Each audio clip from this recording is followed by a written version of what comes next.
is a presentation of Fox Sports. We are Baltimore. We are Ohio.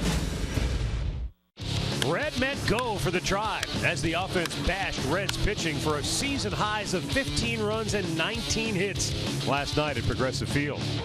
Yan Gomes and the Indians offense will look for more of the same against their in-state rivals in support of Danny Salazar, who has been the toughest pitcher in the big leagues to get a hit against this year. Watch your step. It's the Tribe and the Reds. Nothing to see here, folks. Eyes straight ahead. Next on Sports Time Ohio.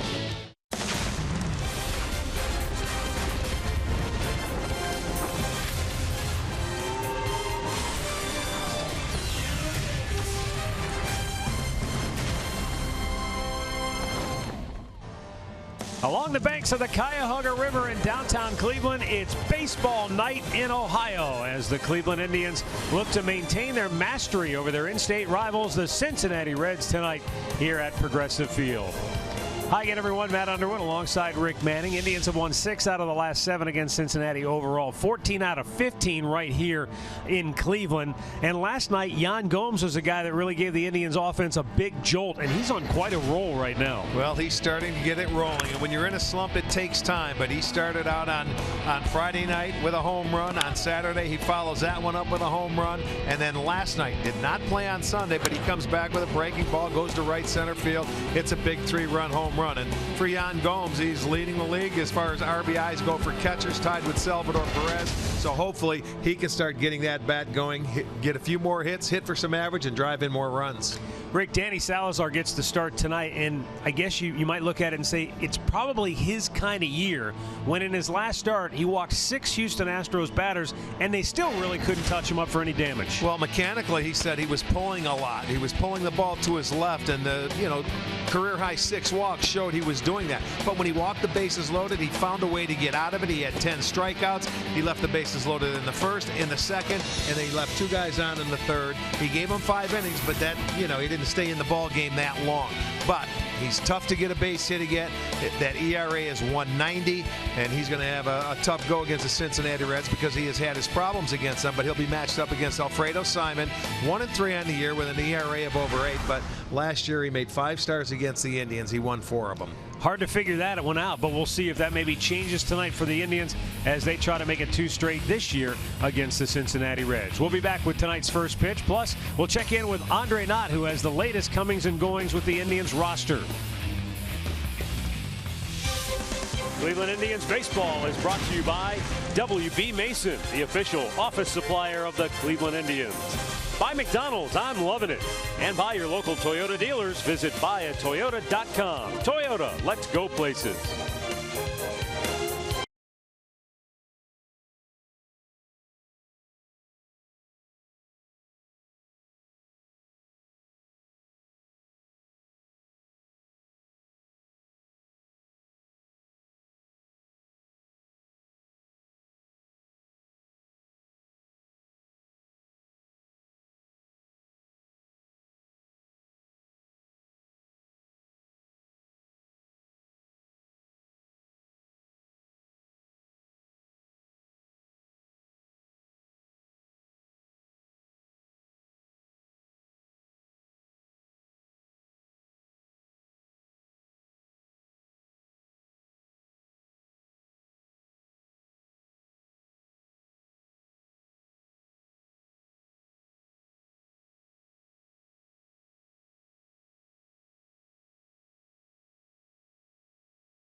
are on the board.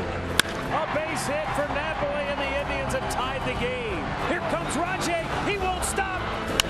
Yan Gomes with a 3-run homer. Gone to Souvenir City. The Indians hammer Cincinnati in this series opener. Oh, yes, they did indeed. And now on a rather gorgeous night in downtown Cleveland, we're ready to wrap up this brief 2-game set here, and then we'll move the scene south to Cincinnati for the next 2 games. We knew the Indians were going to have to make a roster move with Lonnie Chisenhall coming back from the bereavement list today. But what the Indians did may have been a surprise to some. Let's go down to Andre Knott with the very latest. Yes, the surprise is Cody Anderson has gone back to Columbus, but the new pitcher that will be here is Mike Clevinger. He'll make his first big league start tomorrow when we go down to Cincinnati, where I know you're excited for that. Clevinger at Columbus was 6-0 with a 3.03 ERA in 7 starts. He's excited to make his first start in Cincinnati tomorrow. Here's tonight's Hear Right Sounds of the Game.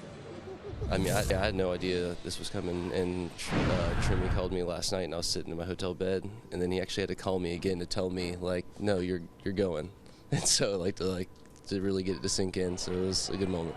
I had the shakes at about 5 a.m., so we're still going. I'm going to compete. I'm going to attack. So, I mean, there's not going to be an inning or a pitch count, no matter what the runs, that I'm not going to compete or fight. Just trying to stay within myself, trying not to let the moment get the best of me. Just same game between the lines, just different level. Spoke to Mike in the clubhouse before the ball game. He's excited. He can't wait to get out there tomorrow in his major league debut, and I know we're really excited to see him. It's a very special moment for the young man. I mean, he has at least 24 hours to take it in, to just absorb some. He's going to watch the team. He's going to see how Salazar pitches to him. Man, tomorrow he's going to be flying high. I can't wait to see him. We saw him in spring training. He's got a great arm. Looking forward to it. This is the way the rotation looks now with Clevinger going tomorrow. Josh Tomlin will pitch the series finale in Cincinnati. Then Kluber, Bauer, and Salazar will pitch the series in Boston. Now the Indians will have to add a pitcher for the doubleheader on Monday in Chicago, the 26th man, so to speak. Somebody will be called up just to pitch that one game, then they'll go right back to the minor leagues, and we'll wait to see who that pitcher is when we get a little bit closer to it. But tonight it's Danny Salazar, and before we get started, might I add, poor Andre. I mean, if it's not the players peppering with seeds and bubblegum, he had the mascots all over him tonight. Yeah, he's amazing. I think he's got to ask for it himself. Ask and you shall receive. Well, the Indians take the field behind Danny Salazar, who has been brilliant at times this year. And here's the lineup he will face tonight for Brian Price and the Cincinnati Reds. Zach Cozart leading it off. That man, Joey Votto, will bat third behind the speedster Billy Hamilton. Brandon Phillips, Jay Bruce, Eugenio Suarez in the middle, and Adam Duvall, Jose Peraza, and Tucker Barnhart batting ninth. And Danny Salazar will be our Northern Ohio Honda starting pitcher for the Tribe tonight. He will make his 8th start this year. His last start against Houston, control issues. He was pulling the ball to the left. He dodged, he danced, and he left a lot of guys stranded, but he went 5 innings. Still only 4 hits and 1 run allowed, but he walked a career high 6. He struck out 10, but he left leading that ball game 2-1, ended up with a no decision. Now, in his career against Cincinnati, he has made 1 start, and it was not a good one. He went 4 innings, gave up 5 hits and 5 runs. But he did strike out 5. So he's coming over here trying to beat the Reds for the first time. 1-1 in his career at this ballpark this year. Let's set the defense, which is brought to you by Jeep. Behind Salazar, it'll be Bird in left, Davis in center. Chisenhall's back. He will be in right field. Ramirez at third, Lindor at short, Kipnis at second, Napoli at first, Gomes doing the catching. Mike Everett, the crew chief, has the plate tonight. Tim Timmons, Ryan Blackney, and Paul Emmel will work the bases. Indians have won 6 of the last 7 overall against Cincinnati, including 14 out of 15 right here at Progressive Field. A lot going on around here tonight. Yeah, music and everything outside the left field fence. Cavaliers will tip off later tonight in the Eastern Conference Finals as they take on the Toronto Raptors. Zach Cozart to lead it off for Cincinnati.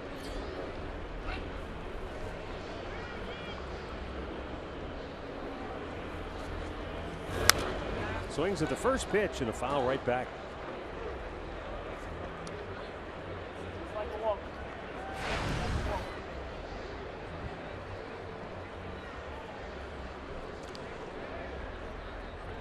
We'll keep an eye early on Salazar for fastball command. Just missing with that fastball down and away, but that's a good spot for Danny. Especially if he's ahead in the count. An off-speed pitch just popped him straight up. Yeah, off balance, the way you want it. And Napoli secures the ball for out number 1. Keys to the game brought to you by Wayside Furniture. Keep the foot on the gas after what the Indians did last night. I want to see those bats continue to stay hot. And for Danny Salazar, get into an early rhythm.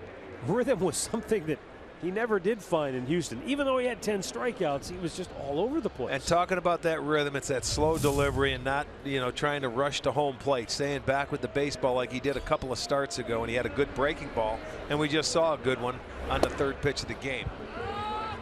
It's funny you mention that, Rick, because I remember a year ago in spring training, Mickey Callaway, one of the things he worked with Danny on was quickening his tempo. Now, not his delivery, right, but his tempo between pitches.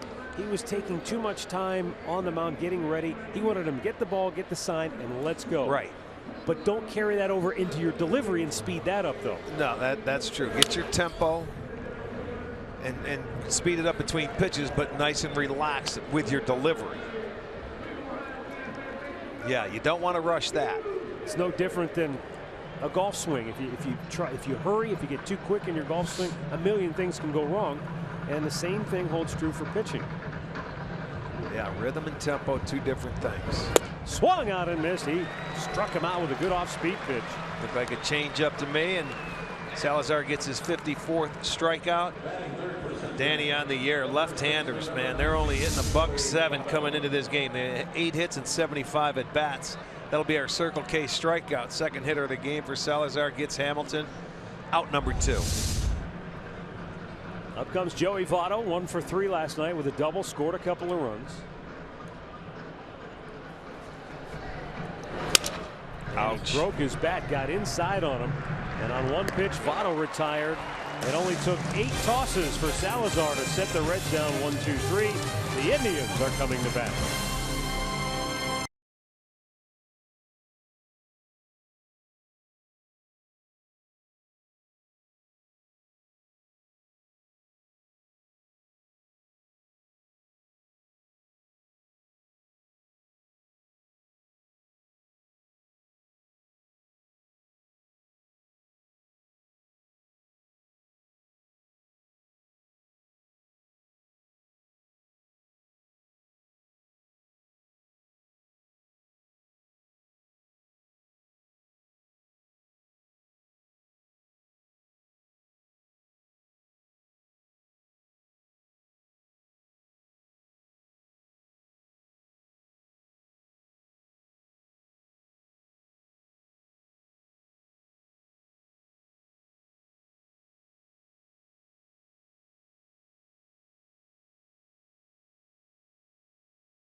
Presented by Progressive. For Terry Francona, it will be Carlos Santana leading things off. 1 for 3 last night with a walk and a run scored. Jason Kipnis will bat second. He drove in 3 last night. Francisco Lindor bats third. Then Mike Napoli, Jose Ramirez, and Yan Gomes, who had a homer and 4 runs driven in last night. Lonnie Chisenhall back. He's going to hit 7th. Marlon Byrd and Rajay Davis. And tonight's Northern Ohio Hyundai starting pitcher is going to be big Alfredo Simon. And last year he had 5 starts against the Indians where he was 4-0 coming when he was with Detroit. And he had 3 starts for him this spring. It was a late sign for him. But, you know, you go out there, you look at it, 38 hits in 27 innings. Plus he has 13 walks. He's struggled on the road. He's 0-2 this year.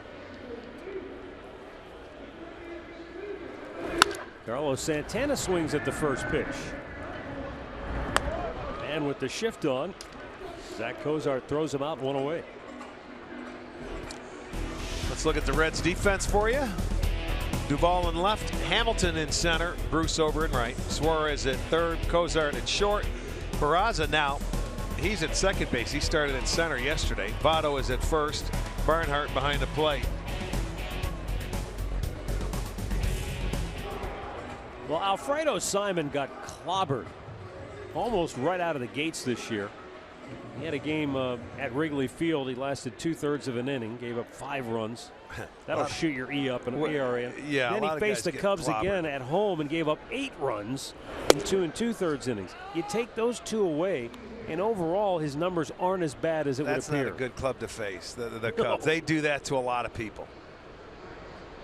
Or they have done it to a lot of people so far.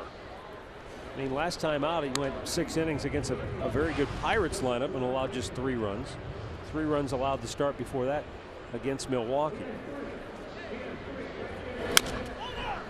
And he's got Kipnis out in front. Is there anything he does particularly well that has enabled him to have the kind of success against the Indians? No, because I used to look and try and figure it out last year. I'm thinking, how can this guy just walk out? Some guys just have success against a certain team. Look, he sinks it. He'll change speeds. You'll see a big soul curveball or, you know, something to keep hitters off balance. But it's up to hitters to make adjustments. You know, when you see a guy 5 times in 1 year, you figure you're going to get to him sooner or later. They couldn't do that last year, so I really don't know what makes him so special against the Indians.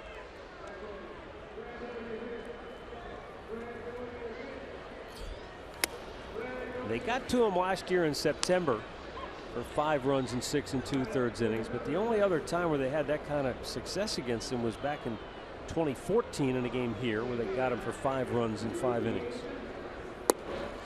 He just mixes it up and normally pitches from in front.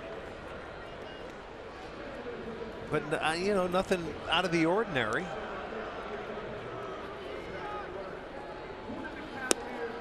Lindor looks, it's low again, 3-0. Frankie had 3 hits last night, drove in a couple, scored a pair.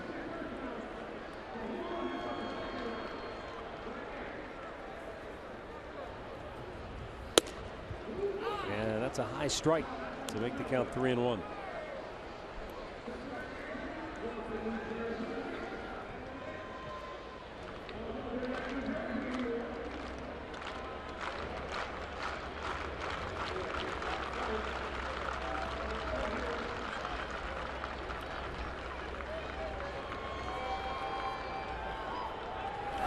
Lindor smokes it to right field. Jay Bruce will chase it to the wall. He's got a great arm, and Lindor slams on the brakes because the throw was right to the bag. Good idea.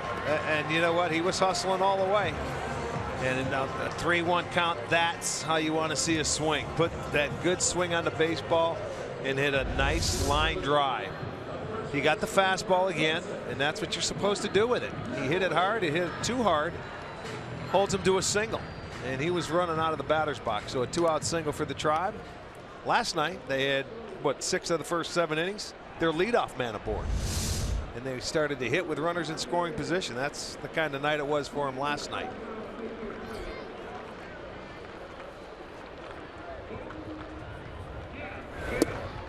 Mike Napoli takes the first pitch strike. Mike 2 for 3 with a couple of runs driven in last night. Indians have done some of their best work on this homestand with 2 outs, batting .396 as a team, which is great when you've got guys on base and 2 outs, but when you're trying to start a rally with the bases empty, that makes it a little more difficult. Although that's how Cincinnati got the lead last night. It was 2 outs in the first, a walk, and then a double by Phillips.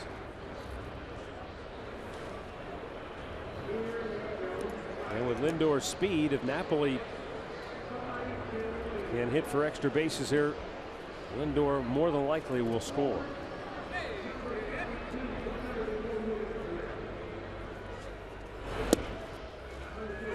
Little different arm angle. Looks like he came down from the side a little bit more. So he jumps right up on top of Napoli. 0-2.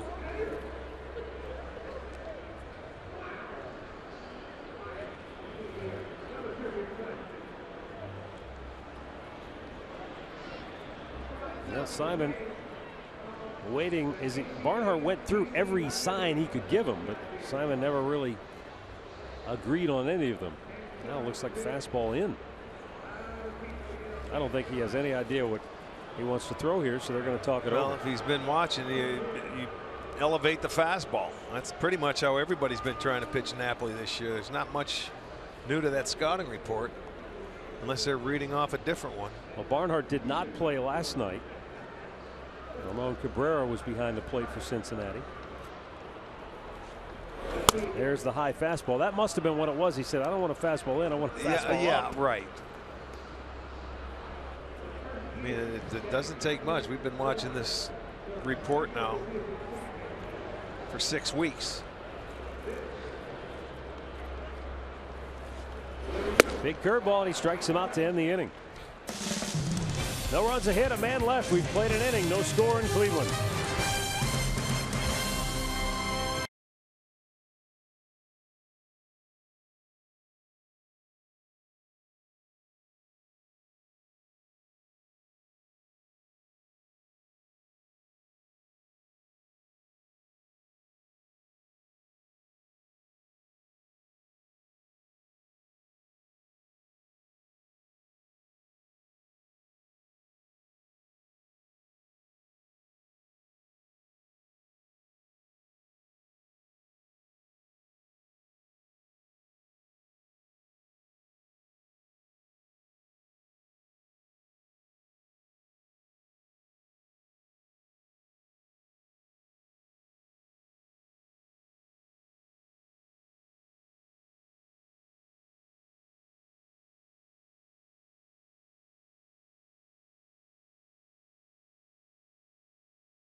Live with MLB.com @bat app. You can stay connected all season with radio broadcast, video highlights, stats, news, and more. Download MLB.com @bat, the #1 app for live baseball on your smartphone and tablet.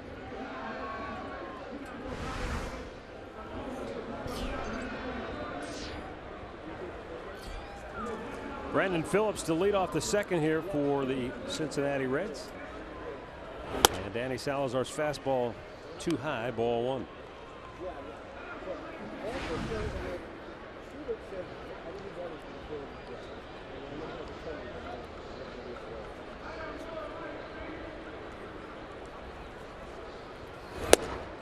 Low and away.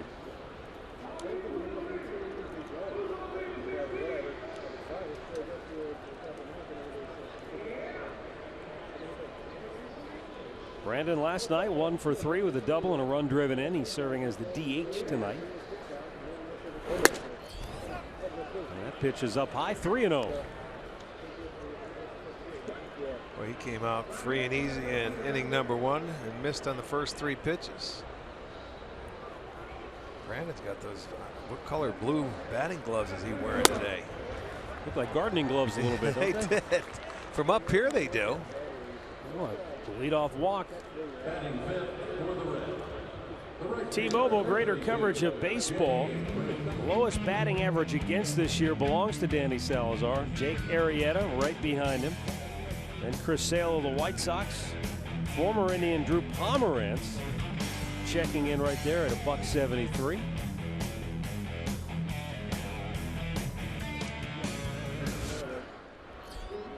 Here's Jay Bruce.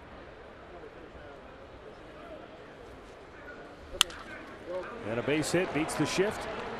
Phillips will have to stop at second. He had to wait for that ball to go speeding past him. And the first two Reds have reached here in the second inning. Well, this ball's down, and Bruce, a good low ball hitter. So the left-hander finds the hole between first and second. Just hit it too hard. Phillips wasn't going to be able to get to third. Chisenhall gets to it, gets it in. So Cincinnati with a good start here. First and second, nobody out. Yan Gomes out to talk to Salazar briefly. Well, it's no big deal because he, in the first 3 innings of his last start, remember in the first inning last start in Houston, he had bases loaded, nobody out, and struck out the side. Did the same thing in the second inning, had bases loaded. So he left 8 stranded in the first 3 innings.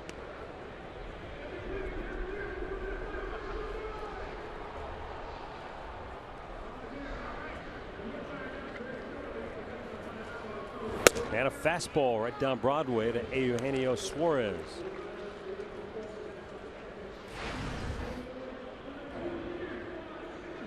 Suarez was hitting second in last night's lineup. He had a couple of knocks, hit a home run. So we're going to foul back. Quickly 0-2.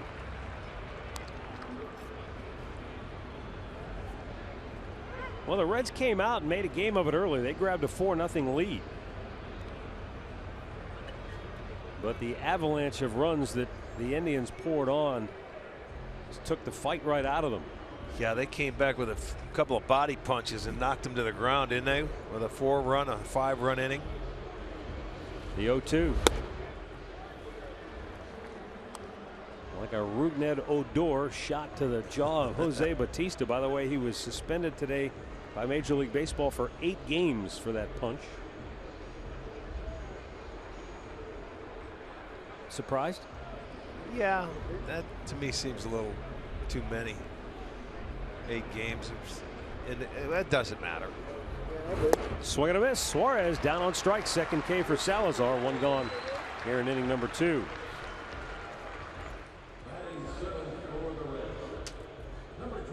Go down to Andre. What's the mindset of Danny after that last start? It was so odd for him down in Houston. Very odd. You guys in the first inning touched on the pulling to his left side, not throwing the ball and going down. You talk about adrenaline and slowing himself down. You know, you talk about speeding up, but he said in his mind he was so frazzled that he overheated and was too hot. So he's got to control his adrenaline and control his emotions a little bit better. Do you think it was because it was inside, Andre? I think that was part of it. Remember, he started that first inning, he had sleeves on, and then the second inning came out, he had, you know, he took them off. Yeah, and he said himself, he goes, he let that get to him too much and start worrying about it. Before he knew it, he said there was guys all over the place on the bases. Yeah, that's true. He was surrounded by Astros.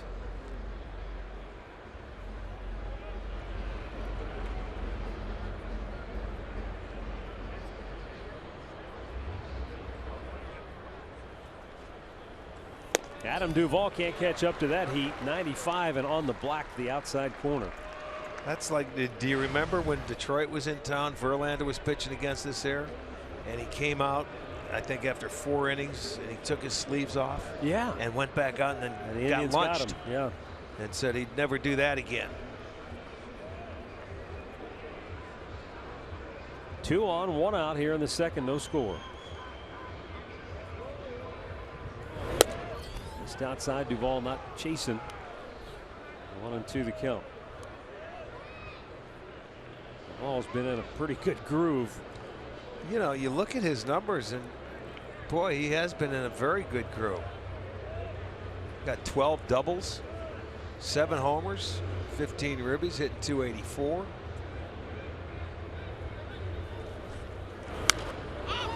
Popped him up. This might be playable here. Yeah, Gomes yeah. back to the Indians logo. He's got it. 2 away.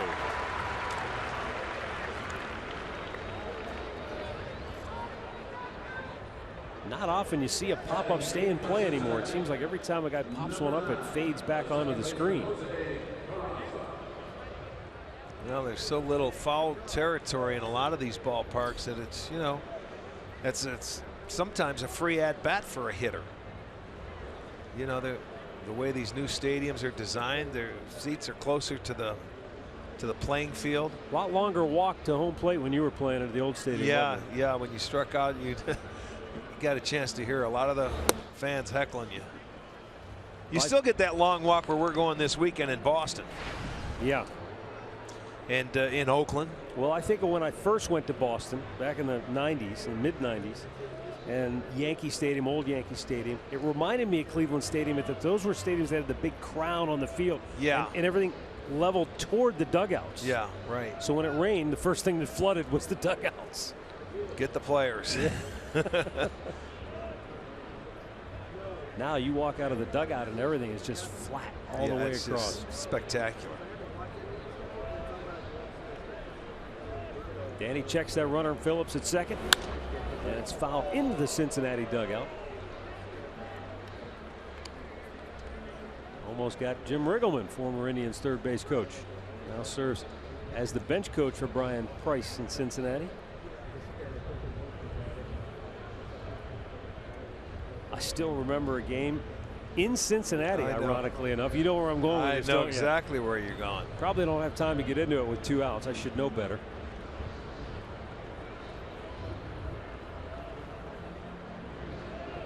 Jose Peraza awaits the 1-1. Swing and a miss. Jim Riggleman was coaching third base. Travis Fryman was on first. He had a splint on his ankle. Wasn't feeling real good. Einar Diaz lined the ball down the left field line at Old Riverfront Stadium. And Riggleman waved Fryman around from third. He was out by 20 feet at home plate. We got on the elevator with him back at the hotel, and he said, "What do you think? I probably shouldn't have sent him, huh?" That's when we nicknamed him Windmill Riggleman. Broken bat bouncer to second. Kipnis cleans it up. And Danny Salazar gets out of trouble here in the second. No score.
The corner, which is out in right field, are the new drink rails in left. With the district ticket is presented by Sports Time Ohio, and the tickets are only $13, and that includes your first drink. They are available online at Indians.com. Jose Ramirez leading off and looks at a ball low and away.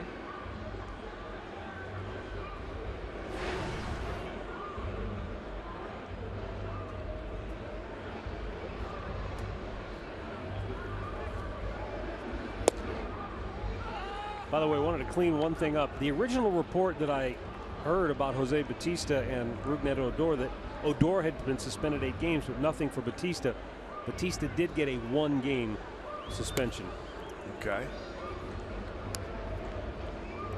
So did Elvis Andrus.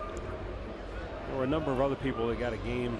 Well, for everybody that was out there, yeah. You know, you think about it. The 2-1 pitch from Simon. And a chopper to first. Big hop. Votto takes it himself 1 down. You know, you watch some of the bodies go flying around here after this punch. There's the initiation right there at second base. He lands the punch, and then Beltre comes in and, you know, holds Bautista off. So that helped him out there. But now watch some of the other guys. I see Pilar out there. He goes flying through. Donaldson went flying through. See, that's not the shot we're getting. Murph must have cut it.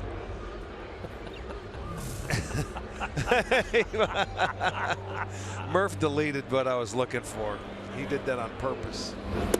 Yan Gomes is in a pretty good groove right now. He's homered in 3 straight games. I'm sure they picked over the video, though, to make sure they got the right guys. Oh, absolutely. I mean, you look at that like you're going to replay something. Gomes smacks another one deep left field. It is off the wall. He's going to have a tough time getting a second. And the throw way off the mark. Had he gone, he would have been easily in there, but you can't count on a poor throw. I'll tell you what, that's good. Another line drive off the bat of Gomes. No, you can't. You expect a good throw. You don't expect one. There's a spinner that stayed middle of the plate. And Gomes jumps on it. Duvall fields it cleanly, but the throw very erratic once you see the end of it here. It's going to the middle of the field. But he had already stopped to go back to first base, so it'll be a single. Both singles going off the wall here, by the way. Lindor's back in the first off the right field wall, held to a single, and Gomes here. There's something just not right about that. When you hit a ball that hard, you shouldn't be penalized. Back in for high school, that's a home run because the fence isn't there and it rolls forever. Lonnie Chisenhall golfs one deep center field. His first game back. Hamilton backpedaling onto the warning track and makes the catch for out number 2. Lonnie giving it a ride, but it fell just short in the big part of the ballpark. It's going to bring up Marlon Byrd, coming off a tremendous game last night. He went 3 for 5 with a homer, 2 runs driven in, and he scored 3 times, including once all the way from first base.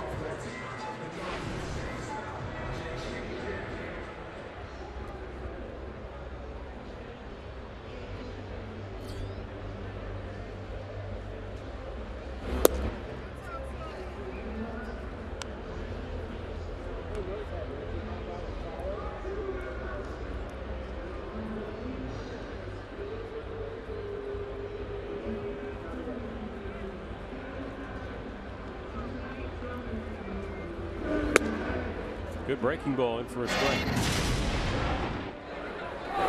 There's his home run. Yeah, he got a ball middle in and turned on it down in his wheelhouse. And that was the 2-homer inning there. It was a 2-run homer. Capped off a 5-run inning. And Alfredo Simon, he just sort of teases the hitters at times.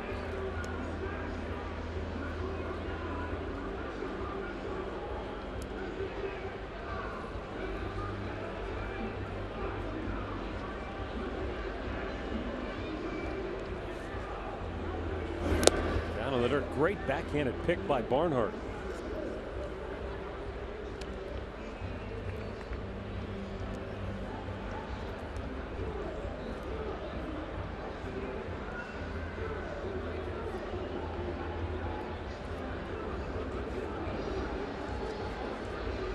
So 2 down, Gomes at first. We're in inning number 2.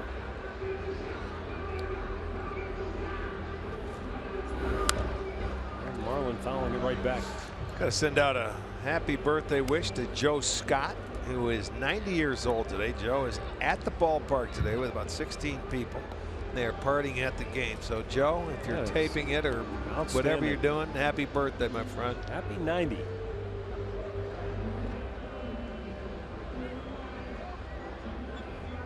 Quite a festive atmosphere in downtown Cleveland tonight. Bird awaiting the 2-2 pitch. And he ropes it into left field. Couldn't sneak that fastball by him. Oh, sir. And there are 2 on with 2 Well, out. if you're going to throw a fastball by him, you better locate it. Because, you know, Marlin loves to get to that fastball. And that's pretty much about the same spot he hit that home run last night. Except that was the fastball here, and I think he hit a breaking ball last night. But he keeps it going with 2 outs. Runners at first and second. We'll give Davis an opportunity now. Had a good night last night. I wonder how his knee felt today after that attempted slide we showed you yesterday at home plate. Looked like it hurt to me. I like what he told Andre last night after the game. He said, I thought I could beat it. Yeah, well, the way you run, sometimes you think you can beat it. You don't have to slide. When you can run like Raja. When you're that fast, you feel like you can always beat it. Yeah. Probably. But he was, I mean, he was coming from first on a single. So, I mean, that's not an easy thing to do. You had those kind of wheels earlier in your career. Did you sort of have that invincibility feel when you were running? felt like I'm gonna, yes, you could test it, and you felt you could beat a lot of throws. If they make 2 perfect throws, then maybe you're out. But more times than not, you could beat throws. 1-1 pitch. And Davis smashes it into right field. 2-out base hit coming around third. Gomes going to wave home. Jay Bruce's throw to the plate is not in time. The ball got loose from Barnhart, and Gomes scores the game's first run. You know what? Did he try to tag him without the ball? Is that what happened? Yeah, he never caught the ball. He tried to get when he thought he had the ball in his glove, and he went for the tag, but he never had possession of the baseball. The throw beat him, but you got to catch the ball. Now remember, these catchers, that catcher's glove is not like an infielder's glove. That's an in-between hop. He's got his mask on, he's got the gear, so he's got to catch that thing on a short hop right there. He just never fielded it cleanly. And it was, watch the tough hop. Yeah. See the short hop? That's not an easy thing for a catcher. You know, he felt he maybe should have made the play because the ball beat him, but that's a very, very tough play for a catcher. Tell you one thing, Rick, had Gomes not been able to touch the plate as he went by, the ball hitting the umpire would have helped out Barnhart because the ball rolled right back to him. But Gomes able to get the hand in, and the Indians have a 1-0 lead now, looking for more with 2 in scoring position for Carlos Santana. Carlos grounded out his first time up on the first pitch. And again, Tucker Barnhart going out for a one-on-one consultation.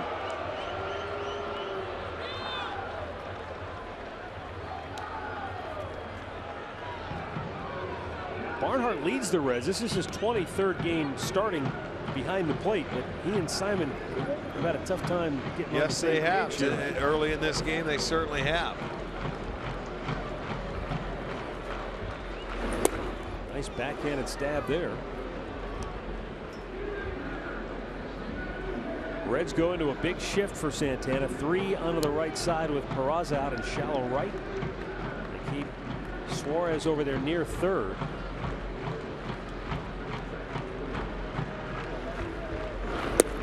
And Santana takes its low. 2-0.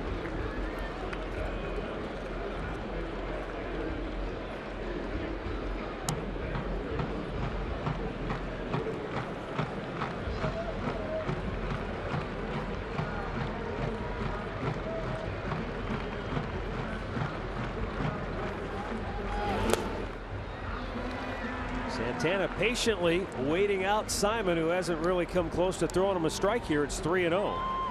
Well, not that you necessarily want to walk him, but first base is open, but you're going to have to deal with Jason Kipnis next. And he's been torture for Cincinnati over the last 2 years. But you're right, it doesn't appear that Simon wants much to do with Santana here.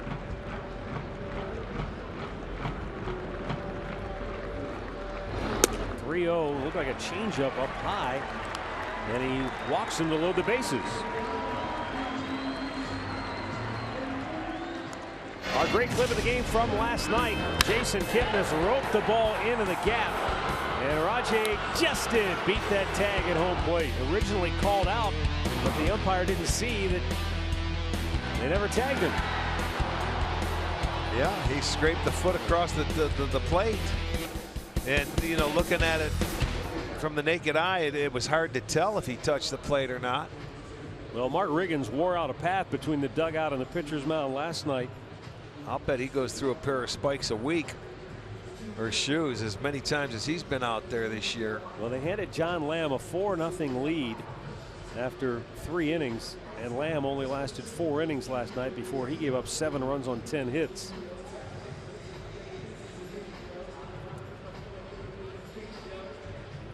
Well, the Indians have taken the early lead, but now they've got a chance to put a big number on the board. Jason Kipnis with the bases loaded and 2 out. Yeah, that was something that they did very well last night, the crooked numbers. And if you could do that when you've got a guy like Salazar out there, that could bode well. As a team, the Tribe just 2 for 15 on the year with the bases loaded. They were one of the last teams to get an RBI with the bases loaded, weren't they? I think Kansas City was the very last one. At least when they were in here. There are the base runners. Infield more or less straight up. Second baseman Peraza pulled around on the right side for Kipnis. In the dirt, gets away. Coming home, Marlon Byrd will score. 2-0 Cleveland. Everybody else moves up 1. Well, the wild pitch cost Simon a run. Take that. That's a gift. And he's been flirting with that all inning long, Rick. Yeah, Barnhart's made a couple of nice stops back there. Well, you watch the pitch, and now as a guy on third, you have to read it. He let that ball hit his chest protector, and it rolled to the screen. And Byrd, when he finally sees it gets away, he comes in and he's able to score easily, and everybody else moves up. That's his second wild pitch this year.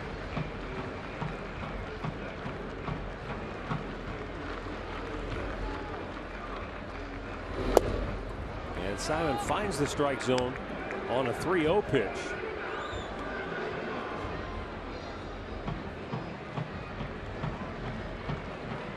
And Simon already approaching 40 pitches in the game.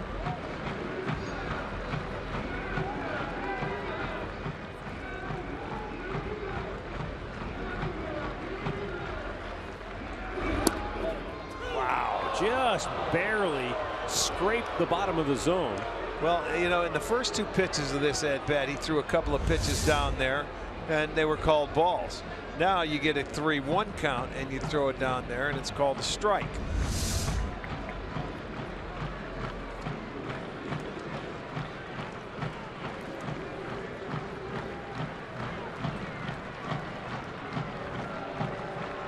Payoff pitch. Smacked right back through the box. Davis scores. Santana coming home. Throw to the plate.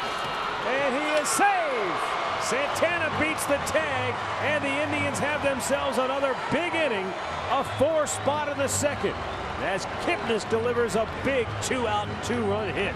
Well, now Kipnis is happy they called it a strike, because he gets the base hit up the middle. Another chance to hit instead of walking to go to first base. This will be our Yellowwood bringing the lumber, and a line drive right back at the big man, Alfredo Simon. In comes Davis to score, and then to throw. Santana comes in and scores easily, throws off line. So for Jason Kipnis, gets his 20th, 21st RBI, and another big inning.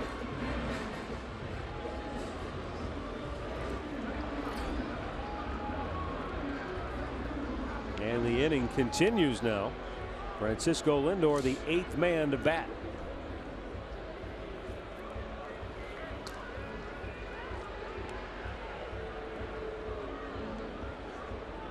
Three times in last night's ball game, the Indians sent 8 men to the plate in an inning.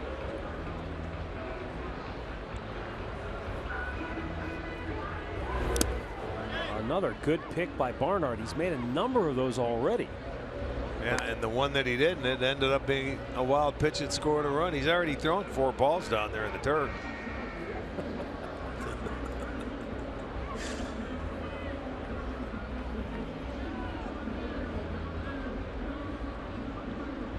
Lindor and the Indians off to a good start tonight. Frankie singled in the first, and now he's got extra bases here in the second. All the way to the wall. Kipnis burning around second. Into third. He'll have to stop there as Lindor has a 2-out double, and the Indians keep the heat on Alfredo Simon. Wow, that's just Lindor. 2 nice swings tonight. This one going to left field. Stayed on the baseball, the first extra base hit of the night for the Indians, and their 6th hit. Look at him, stayed on it. That pitch was away, and Kipnis couldn't have scored even with 2 outs. Mike Starball, the third base coach, had to hold him up. He was thinking about it. The head's down. He's running hard all the way until you say, no, we can't try it. We got to hold you up now. Well, that was the right call, I think. Oh, yeah, absolutely. As a fan, you always want to push the envelope, but he wouldn't have had a chance. Well, when you're on the bases, anytime you're on first base and you're off with the crack of the bat, you're thinking scoring until you're stopped. And your third base coach says, no, in plenty of time, mind you. Now, the way the Reds have thrown the ball around here in the inning, you might have said, well, let's take a chance. Maybe they'll throw it to the backstop. Yeah, but you don't want to get anybody hurt. Well, big Mike Napoli, the 9th man to bat in the inning. And a called strike evens the count. Well, for Cincinnati's sake, they're hoping that they can get Napoli out here so before he has to get that bullpen up and getting loose, because it was a short night for him last night where their starter could only go 4 innings. A 30-pitch second inning for Simon. And he'll have to throw at least one more. Only behind in the count, 2-1. There's John Lamb, who was knocked out in the 4th inning, or after 4 innings of last night's game.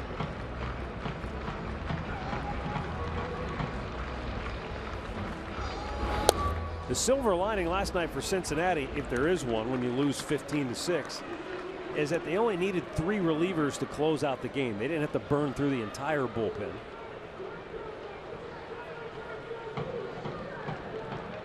Well, when you think about it, how many times last night, it had to be 4 times in this inning here, where it's been about a 15-minute interval where they're standing out there on defense. There were 3 innings last night, Rick, of 17 minutes or more. Go. Okay, that sounded like Tommy right there. Tommy 2 seats. 18 and 18. This one's 18 and counting. Who knows? He's got the stopwatch on. Yeah, he does. Not that it matters, but when you're a defensive team and you're chasing balls, this is like defensive practice when you're out there hit cutoffs. A sky-high drive, deep left center field. Hamilton leaps and makes the catch to end the inning. Well, Billy Hamilton saved the Reds. Further damage here in the 2nd inning as Mike Napoli almost knocked Simon out of the game. Instead, the Indians lead it 4-0.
favor of the Indians.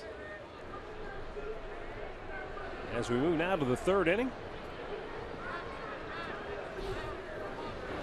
Danny Salazar got to love what he was watching in the dugout. Yeah, put a 4 spot on there for him now. His job to come up and try and have yourself another quick inning.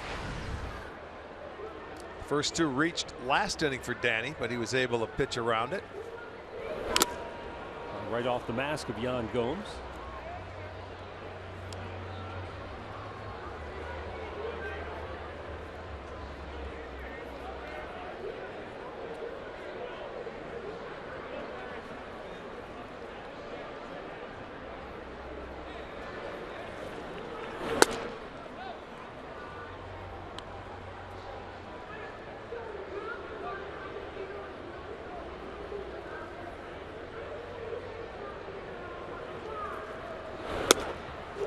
Off-speed pitch missing. And a 2-2 count for Tucker Barnhart. 9th man in the order. Zach Kozar waiting on deck.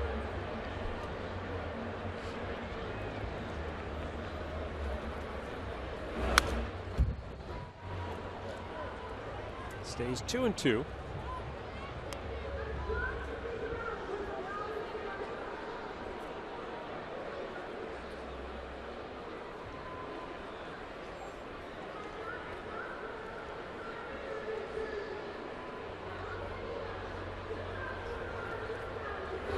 And a great changeup. Third strikeout for Salazar, and you can see that Barnhart was just way out in front of it. Boy, it's hard not to be when you're a left-handed hitter. You got to catch up to that heater. Injury report brought to you by the attorneys at Elk & Elk.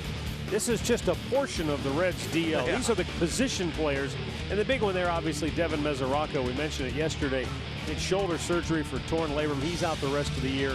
He missed most of last year with a hip injury, so only 39 games played in the last 2 seasons. And that's a guy that a couple of years ago had 25 home runs, and they were really pointing to as a building block in the center of the diamond. So it's more than deflating in and of itself. Then you take into account all the pitching injuries they've had, and easy to understand why they've been struggling. Francisco Lindor with a nice play to erase Zach Kozart for out number 2. I was going to say our screen's not big enough to put all the injured. Andre Knott has news on the Indians injury front. Let's go down to him now. Let's go with the good and the bad. The good is Carlos Carrasco threw a side yesterday here at Progressive Field, said he felt good afterwards. Tomorrow the team will make a decision on what his next step will be. He could make another side here, or he could go out to Lake County. We'll find that out tomorrow afternoon, hopefully down in Cincinnati, but everything seems good. He's running at 80%. On the other side of things, Michael Brantley did go out today and get checked by the doctor. I'll hold off and let you do the No, go ahead. He got checked out by the doctor. Only thing that's concerning about the report that we have on him is there's no timetable. They found the same impingement. He got a shot in that shoulder, but no timetable on when he'll return, guys. All right, thanks for the update, Andre. Great job by Salazar. 1-2-3, go the Reds.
You enjoy a cold one to stay tuned later in the game for Miller Time, brought to you by Miller Lite. Jose Ramirez coming up out of the dugout, ready to lead off the home half of the third here for the Indians. Grounded out his first time up. Boy, he's been swinging a hot bat of late. And a pitch to the bottom of the zone for a strike. Jose's hit in 4 straight games, going 6 for his last 14 coming in.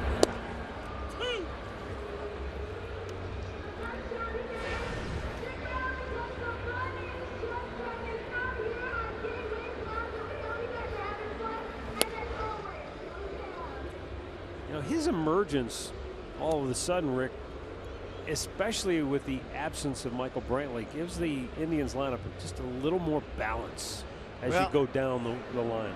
For me, he's an energy guy. Wow. You know what I mean? He's a guy that can make things happen. He's not going to, you know, hit you for much power, but maybe singles and doubles. He can play the infield. He can play the outfield. He brings a lot more energy, and you know, he's still learning this league. People forget he's only what, 23 himself. He's not, exactly. I mean, let's not forget how old he is. He's still got a lot to learn up at this level, and he seems to be learning it. I think he's a year older than Lindor. Yeah, he'll turn 24 in September at the end of the year.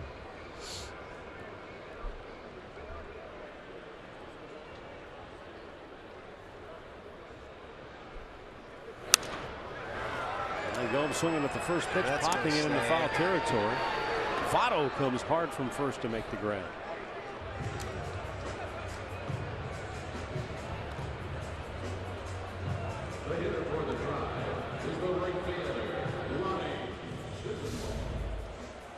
Kia in the driver's seat, showing us that the Indians against the Cincinnati Reds 13-1 just since 2011. Their best home record against any opponent.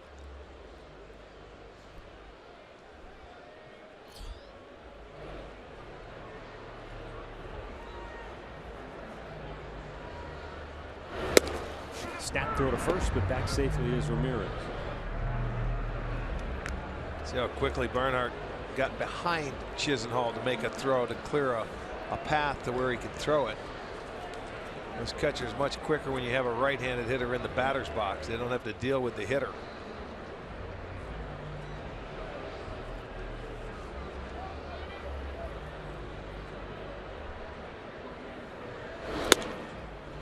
One of the elements in this interleague series that has made it entertaining for the fans is that the home team has won a lot.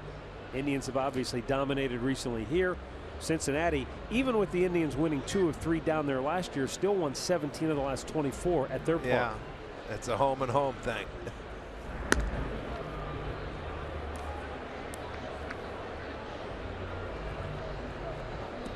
It's funny though, Rick, and you know, you and I were talking on a completely different subject about the Indians geographically where they sit with Cincinnati to the south, Tigers out there to the west, to the northwest, Pirates over there in the east. That's going to maybe get through. Oh, it's bobbled by the second baseman Peraza, and Lonnie Chisenhall is aboard, and Ramirez into scoring position. We'll see how it's ruled.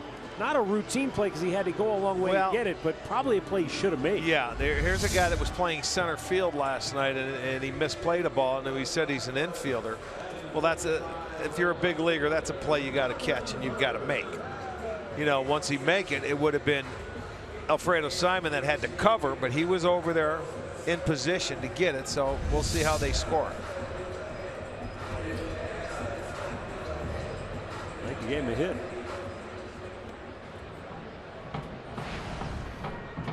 At least the scoreboard has a hit. So for now, we'll give Lonnie Chisenhall a base hit.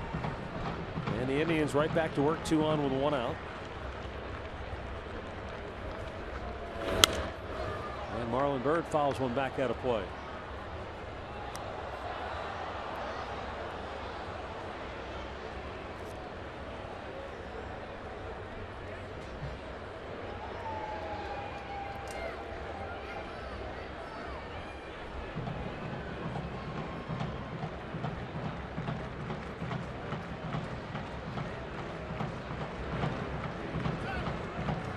Anyway, back to what we were talking about before. With the geography of the Indians, it makes sense to talk about the Battle of Ohio, and this is a big deal, and, you know, two teams in the same state. But Cincinnati's farther from Cleveland than both Detroit and Pittsburgh. Right. Sure is. Boy, Ramirez with a tremendous jump. He steals it standing up. Well, you can see he did that on his own, because if they were thinking about doing that, Chisenhall would have followed. But Ramirez just had him timed beautifully, and there was no chance. As soon as he picked it up, he was off and running. He didn't even have to slide. Yeah, it's not one of those things where Simon forgot about him. He was staring at him the whole way. As soon as he turned his gaze toward home plate, Ramirez just took off. And Bird, one of the rare times you see him chase a bad pitch. But yeah, we're talking geographically to continue that. We've been carrying this home and home thing on since what, 97 with Cincinnati. You know, it would be nice to play Pittsburgh. We did for a few years there, where we mixed them in, I think 2 or 3 years in a row. But you're right, they're a little closer. Of course, we have that with Detroit because they're in our division. We play them 19 times a year. The 1-2. Bird fights it on. You know, I don't know if it's the football matchup that has been so big between Cleveland and Pittsburgh for so many years, or the fact that the towns are maybe more similar, but there's always been a more natural rival, Pittsburgh and Cleveland, than Cleveland and Cincinnati.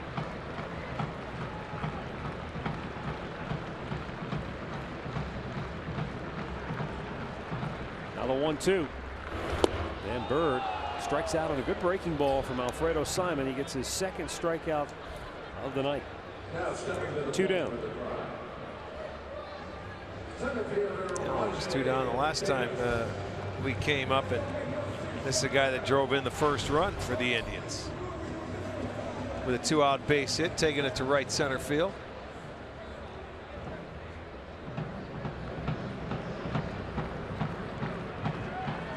Rajai Davis trying to do it again. Tell you what, he's done it all year long. He's been very good with runners in scoring position. He's now 8 out of 24 in that category. Well, there's a nice swing on that breaking ball away. And then the throw coming in where Barnhart couldn't hold on to the ball, and Gomes turns around and slaps home plate.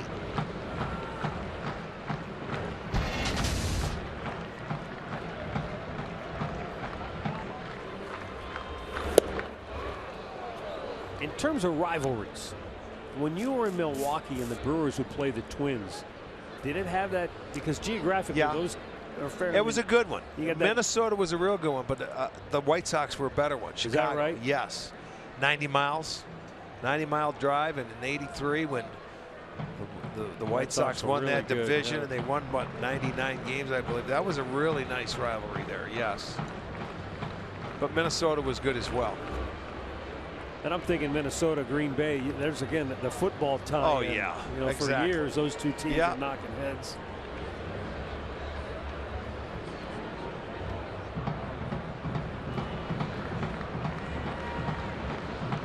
Simon with the 0-2 pitch. Inside, he wanted to knock him back. Maybe set him up for a breaking ball. Really been his best pitch tonight when he's been able to get ahead of hitters.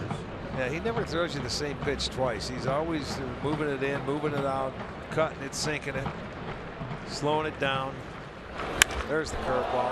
Hung it a little bit, and Davis swats it to deep left field. Duvall's running out of room, and it's off the wall. Flying around third is Chisenhall, and he will score. It's a 2-run double for Rajai Davis.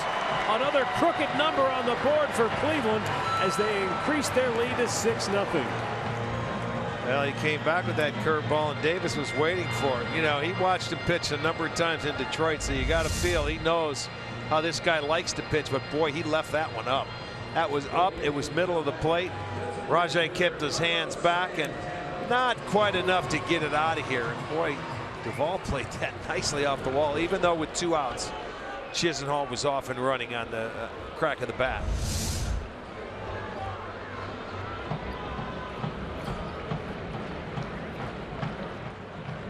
Carlos Santana batting for the third time here in the third inning.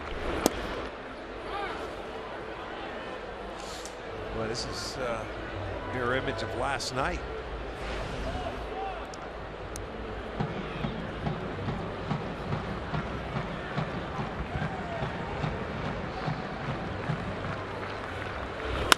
And he smokes one. Left center field. Rajay coming around third. He will score. 7-0. Carlos Santana with RBI number 16. And with the shift on, Rick, that was easy pickings. Yes, it certainly was. It certainly was. Look at, he's upstairs with everything now. And you know, it makes it so much easier if you're a hitter when the ball is elevated. You can do whatever you want with it. If you're out in front, you can turn on it and pull it. If it's up and away, you can just serve it the other way and do whatever you want. They're elevated, and he has been upstairs in this inning, and really for the most part. This is the manager, Brian Price, out there, and this does not look like a friendly, I'm just going to pay you a visit kind of mound trip. He looks like he's maybe not laying into him, but he may be imploring him, look, you're a veteran. We need you to log some innings here tonight. Right. He's 2 2/3 in. He's already given up 10 hits. Last night, the Indians put 10 hits on starter John Lamb, but that was over 4 innings. But they've tagged the Red starters for 7 runs in each of the first 2 games. Yeah, that's, I'll tell you what, there's 2 more to go after this one. We're just going to fly a little south and play 2 more games down at Cincinnati.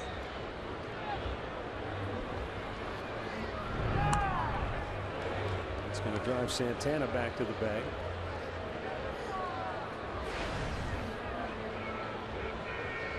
Odd choice for a throw-over, though. It's not like Santana's going to take off here. Well, they're not going to put their running shoes on now. 7-0. I don't care if you're third inning or not. And Steve Delabar heating it up for Cincinnati.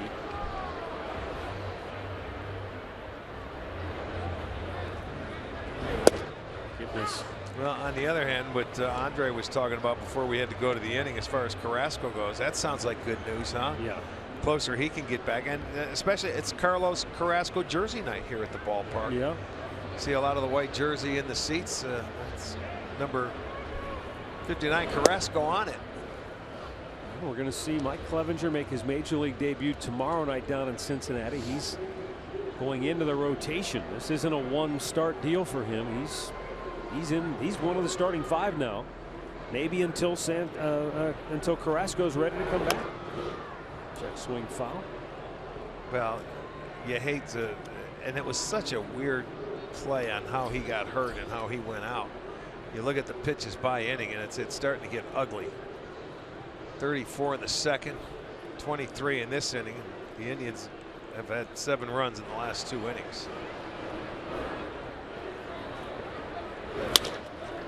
Right at the second baseman, Peraza, who bobbled it, but he recovers in time to throw him out to end the inning. Now the Indians landed on Cincinnati once again here tonight. They banged out 7 runs on 10 hits through 3 innings.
on top.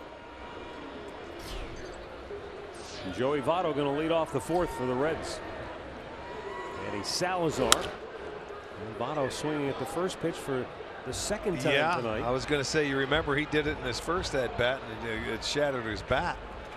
He got inside on him with a good fastball.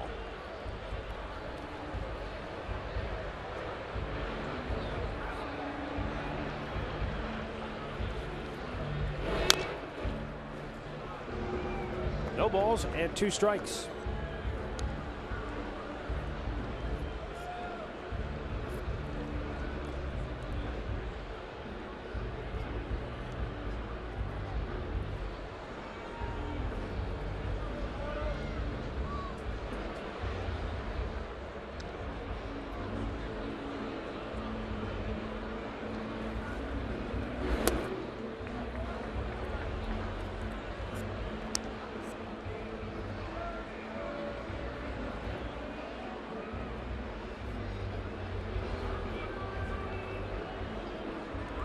Salazar wheeling and dealing here in the early going. And Votto able to check his swing on a pitch that was sinking down and out of the strike zone.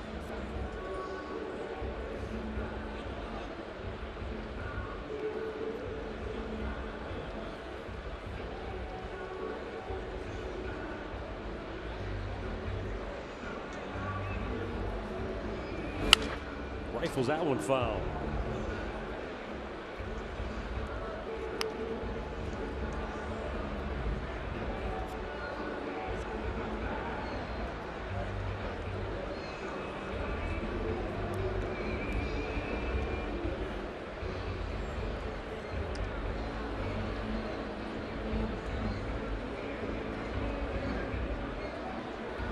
Danny's 2-2. Wow. Wow. Yan Gomes was ready to rifle it down to third and throw it around the horn.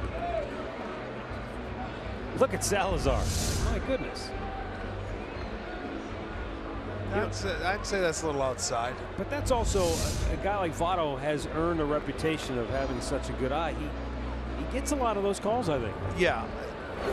You're right. He's earned them, and he's walked a lot in his career. But don't mistake me. I'm not bashing Mike Everett. I'm just saying if it's close, chances are he'll probably get the benefit. Where that camera's at, I mean, that's a different angle. It's not right behind the plate. It looks close on the outside edge, but I think it's farther out than what it looks like there. I was going more off of the reaction of Gomes and Salazar than the camera angle, to be honest with you. They both thought they had a strike there. 3-2. Fastball. He did well just to get to that pitch.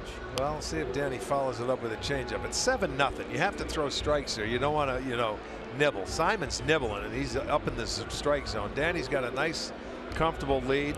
He can afford to go after a little bit more of the plate.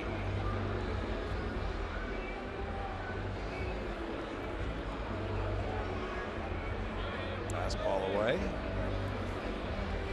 Oh, yeah. Painted the strike. Inside corner. Number 4 for Salazar. And Votto upset. He gave up on it. Well, he was going to try and get another call in that at-bat, but there's the fastball. There's no doubt about that one.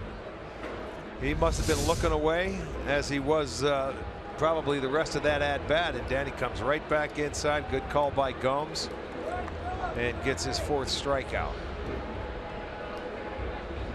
There's Brandon Phillips, who walked his first time up.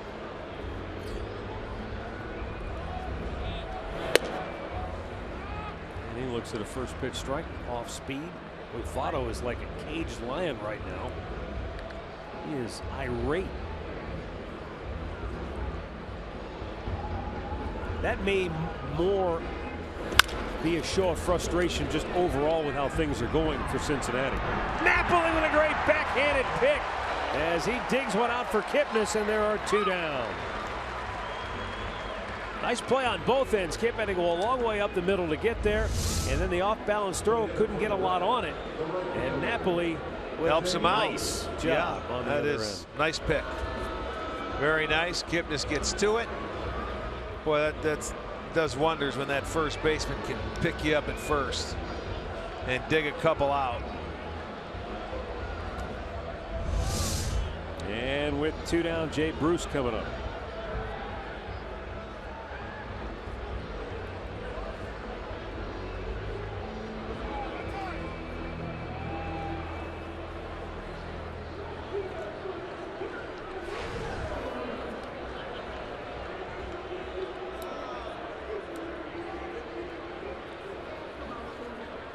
.31 out of 45 pitches for strikes to start the game for Danny Salazar.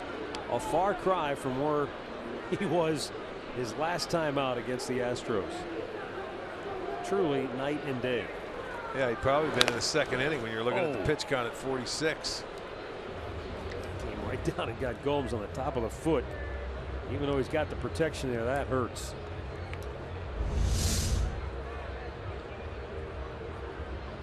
Yeah, they get beat up back there.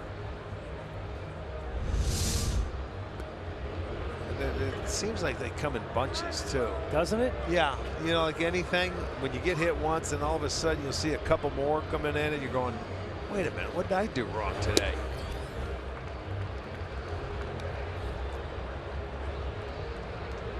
I just marvel at the injury that Gomes suffered and came right back, and you'd never know he had a knee injury.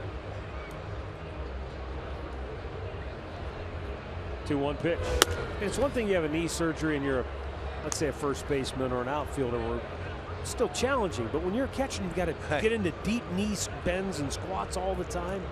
I don't know how. When a normal person, just not an athlete, has knee surgery and has to come out, they don't even want to have to go to rehabs. They just want to walk again.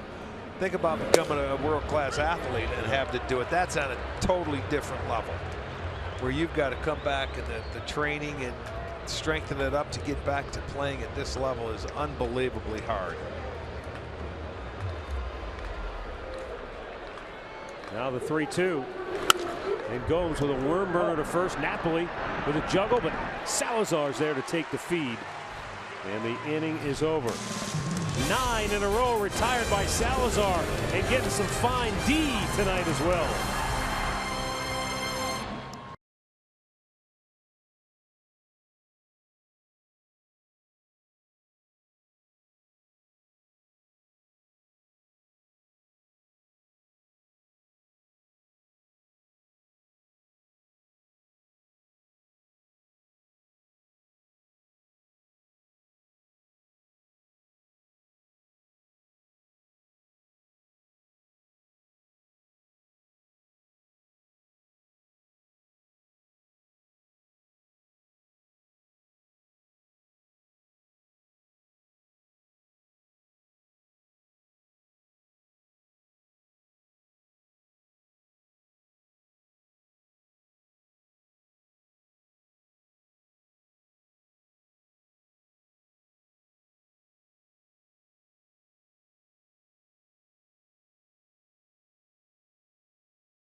There was never anybody on base to start those rallies.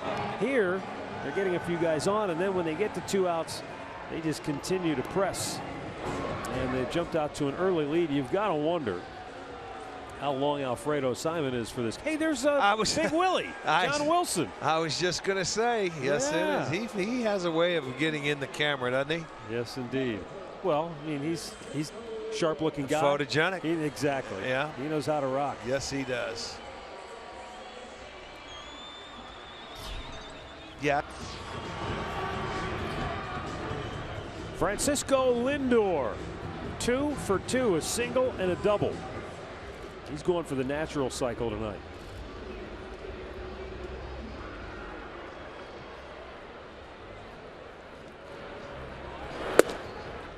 And Simon with the first pitch strike. But I was going to say, you have to wonder how long Simon is for this game. He's at 72 pitches. Well, I'll tell you, his manager would like him to get through this inning and another inning if he could. Maybe that's what that talk was about. As you mentioned, you know, hey, you're a veteran. You got to come in here and show. You got to fight your way through it. I know you've had a couple of hiccups in this game, but you got to battle your way through and give me at least 5. I mean, he faced 4 guys in the first inning, and then the next 2 innings they were abysmal because he was upstairs with everything, and he had a boatload of pitches in the last 2 innings. Made over 30 pitches in the second inning alone. But here's a guy that has had success against the Indians just last year, so I think they were expecting maybe a little bit more from him tonight.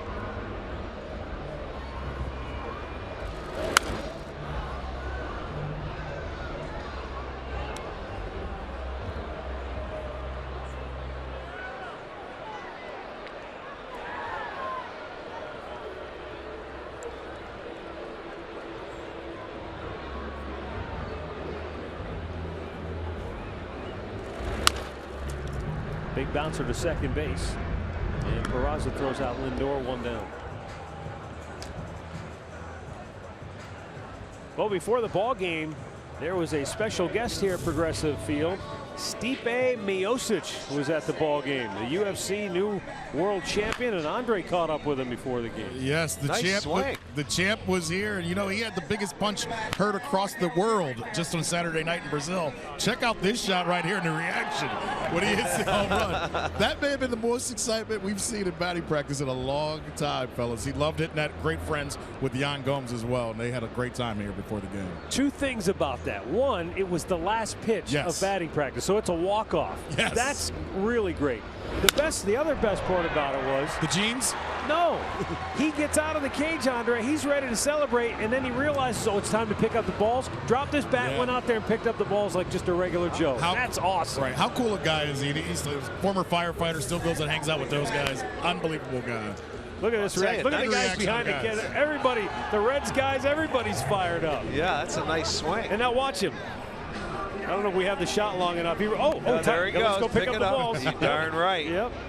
He knows it. That's Hey, Andre, awesome. did you call him what you told me you were going to? I did talk to him about standing out there with me, but he had some other arrangements. He told me he'll come back and take care of Java if I need to. Look out, Java. I got the champ, baby. Yeah. You bet everybody will be watching out for you.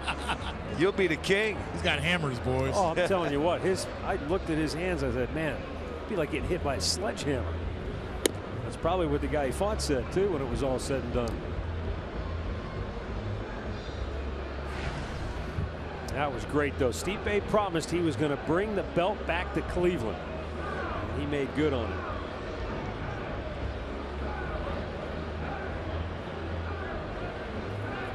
Two-0 pitch.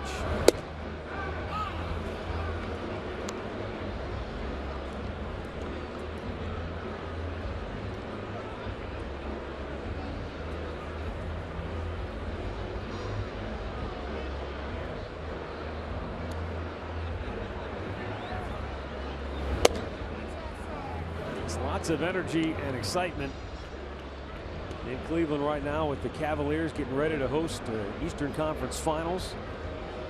Indians sit currently just 4.5 games back of the White Sox in second place in the AL Central as we're moving to the latter stages of May. Ramirez sends one to deep center, but back there to get it is Hamilton, 2 down. Well, kids tickets start at just $10 for kids 12 and under with the purchase of an adult ticket. Tickets are located in the family deck at Progressive Field and available only at Indians.com.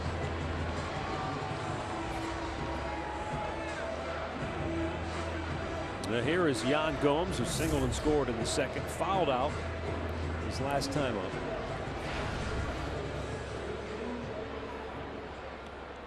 Aren't they getting ready to film a movie here too this week? That Fast is right. and Furious. Part 7. Part 36.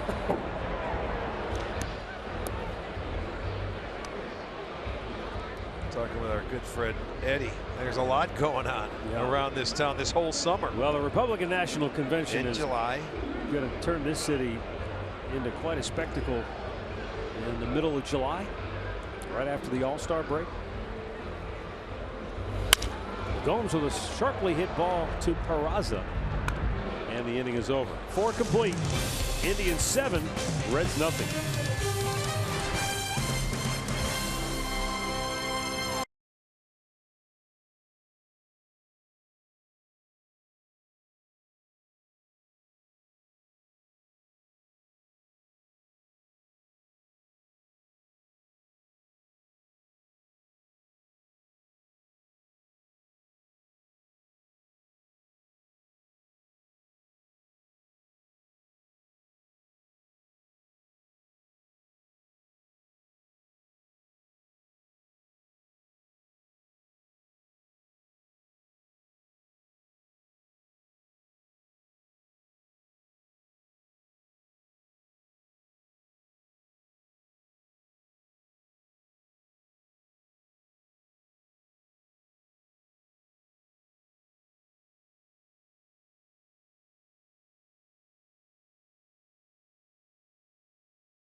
Baseball is brought to you by Levin Furniture. For the best deals on furniture and mattresses, shop Levin's.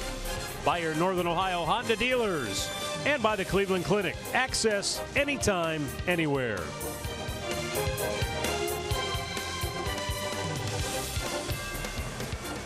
Seven to nothing. Indians on top.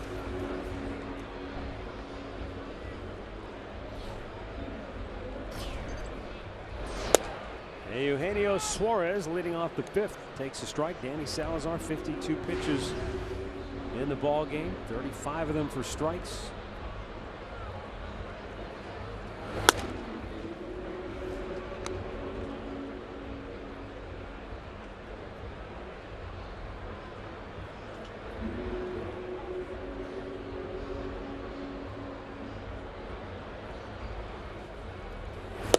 The thing about Salazar tonight, though, Rick, is he's on a pace where he's got a chance to get deep into the game. We love strikeouts; they're fun, but sometimes fewer strikeouts and a few more outs early in counts will get you deeper into games. I like that. I like when our guys can get in there in that 3 pitches or less. And look, you're not going to have your control every time out, but when you can go out there, that makes it easier. I mean, 7 innings would be great.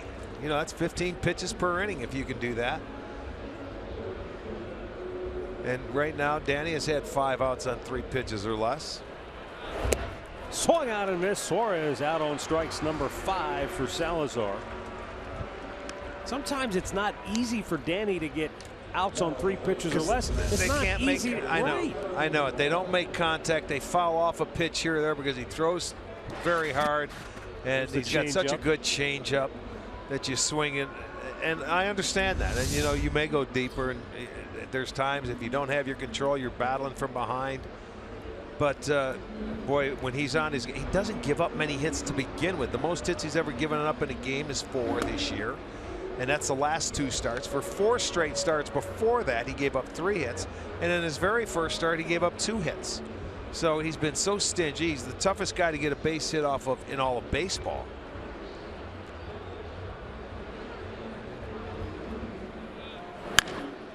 High fly ball, left field. Back goes Marlon Byrd, still going back. And he'll make the catch on the warning track for out number 2. You know, speaking of just overpowering as a pitcher, Susie Giuliano, who worked here for the Indians for years, sent me a note recently. A young man from St. Edward High School by the name of Jarrett Edwards recently pitched against John Marshall. And it was one of those deals where they got up by 10 runs. If you're up by 10 after 5, it's mercy an official rule game. Yeah. So in the 5 innings that he pitched, he faced 15 batters. He struck out all 15 he faced. You're kidding. Only 5 balls were fouled off in the game. Wow. That is some kind of an impressive performance. I don't care who you're facing. So congratulations. 5 pitches fouled off, and 15 up, 15 down, all by punch-outs. Strikeouts. Wow. Yeah. Wow. That is impressive. So Jarrett Edwards of St. Edward High School, that's one for the books.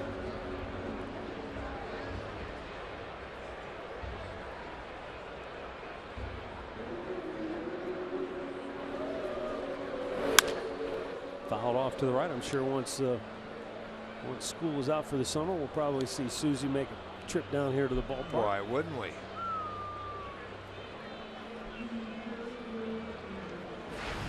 Jose Peraza grounded out in the 2nd inning. That was the Reds' only shot so far against Danny. They had their first 2 on to start the inning. And then he retired 3 in a row to end the threat. And since then, he has been smooth sailing. Well, you can see how tough it is to just square up on the pitch. They're tardy on the fastball. They're out in front of the changeup. Well, it's not like in their division they don't see good pitching either, with the Pirates and the Cubs and the Cardinals. But Danny Salazar is one of the very best this year. Boom. Good night. 6 strikeouts for Salazar. He has set down 12 in a row.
district.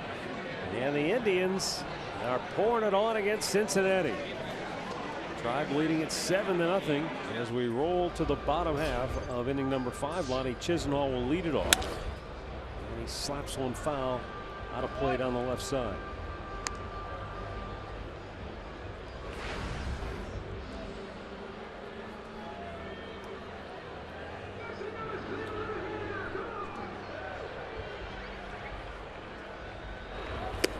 Way outside.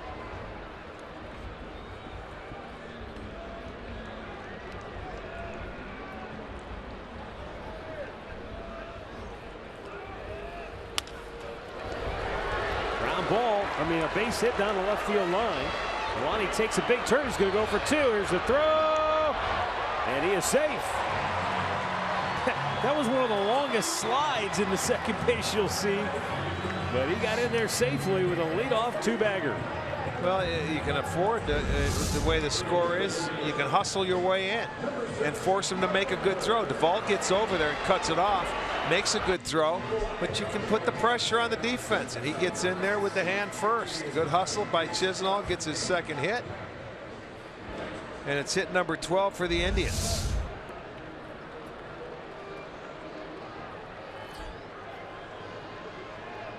And now Marlon Byrd.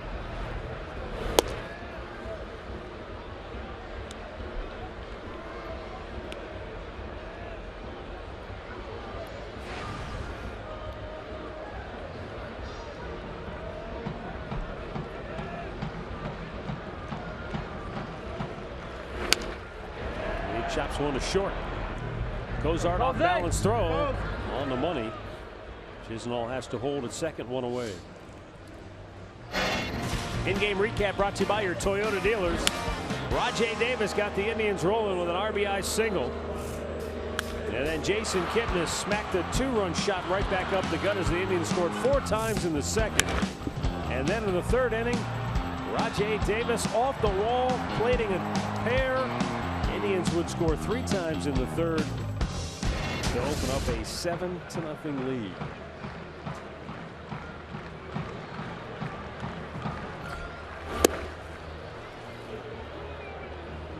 You think about this.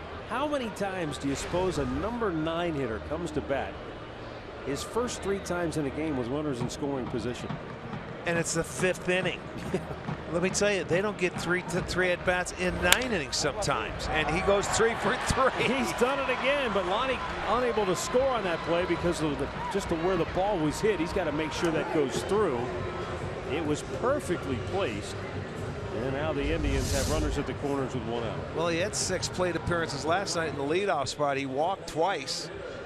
He had base hits in his first 2 at-bats. He's got base hits in his first 3 at-bats tonight. So he came into yesterday's game in an 0 for 19 slump. Well, he's got 5 hits in the last 2 games. And he's now 10 for 26 on the year with runners in scoring position. He's getting the job done.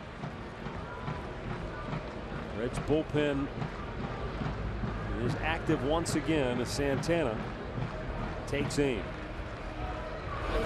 Down and in. Barnhart with a good backhanded stop.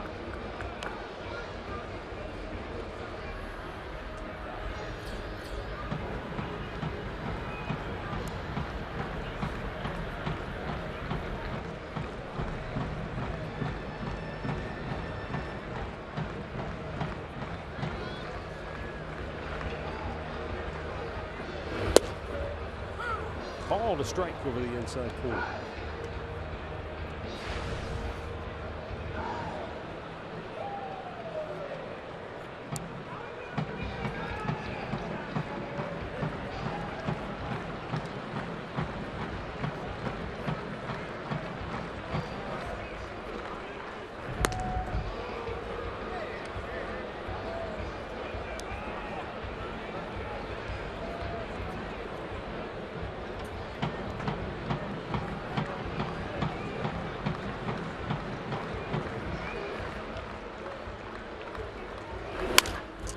Bouncer through into right field.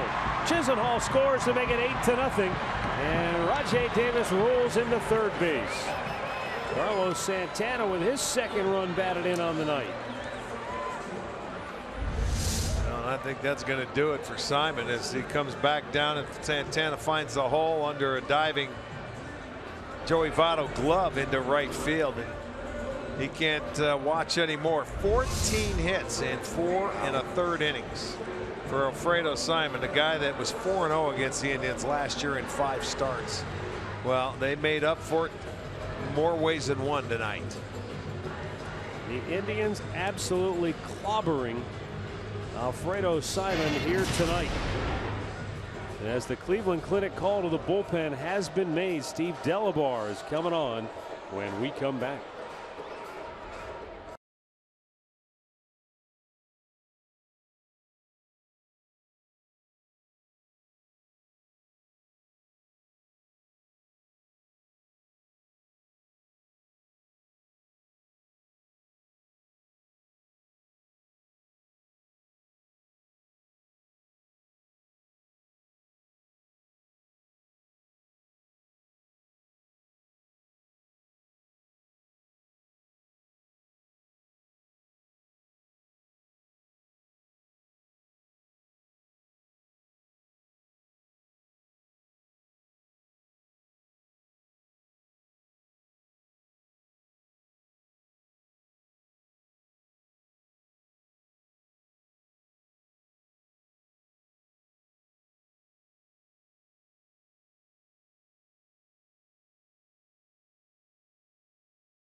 Alfredo Simon gave up 14 hits in 3 1/3 innings against the Chicago Cubs. The Indians tag him for 14 hits in 4 1/3 innings here tonight. And he has got to be one disappointed, dejected, fill in the blank. Steve Delabar coming on for the Reds, making his 6th appearance of the year. And it's 8-0 Cleveland with Jason Kipnis at the plate, and Indians at 1st and 3rd with only 1 out.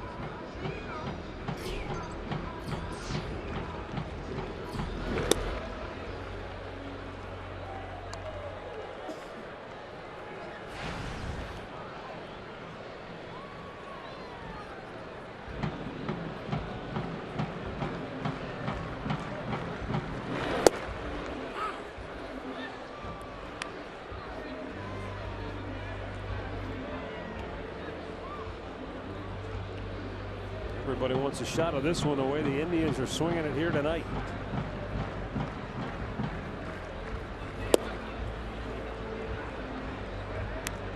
So many times in baseball, a team will have a game like the one the Indians had last night, and then maybe struggle to score runs. Yeah, and you say, well, they used them all up. Right. Save a few. They tired themselves out with 19 hits, you know, season high, 15 runs, season high. Well, they have 14 right now. We're only in the 5th inning.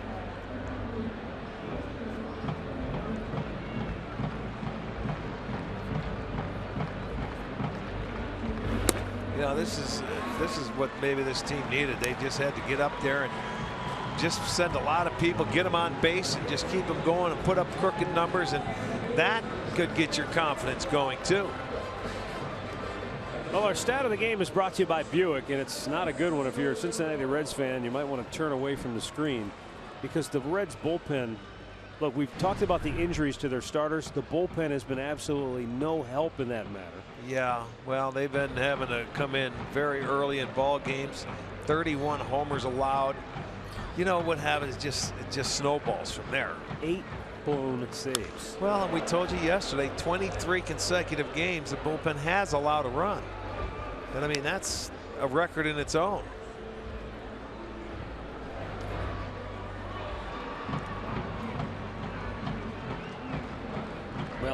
way the game is played in this modern era, that bullpen, I mean, that's almost something you can't overcome. Yeah, with the injuries, you have starters that are out that could be starting, and guys that may be starting should be in the bullpen, and it's you're trying to cover up a lot of different places. They traded Cueto last year. They traded Chapman this year to the Yankees. They traded Leak, or was he a free agent? He signed.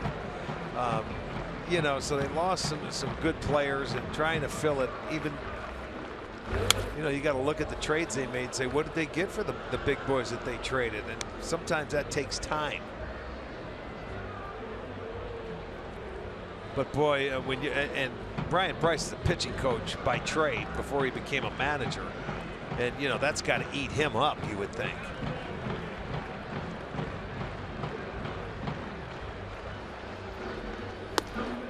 And Lindor chases a pitch up high for strike 3. Two down, and the Indians still have the bases loaded.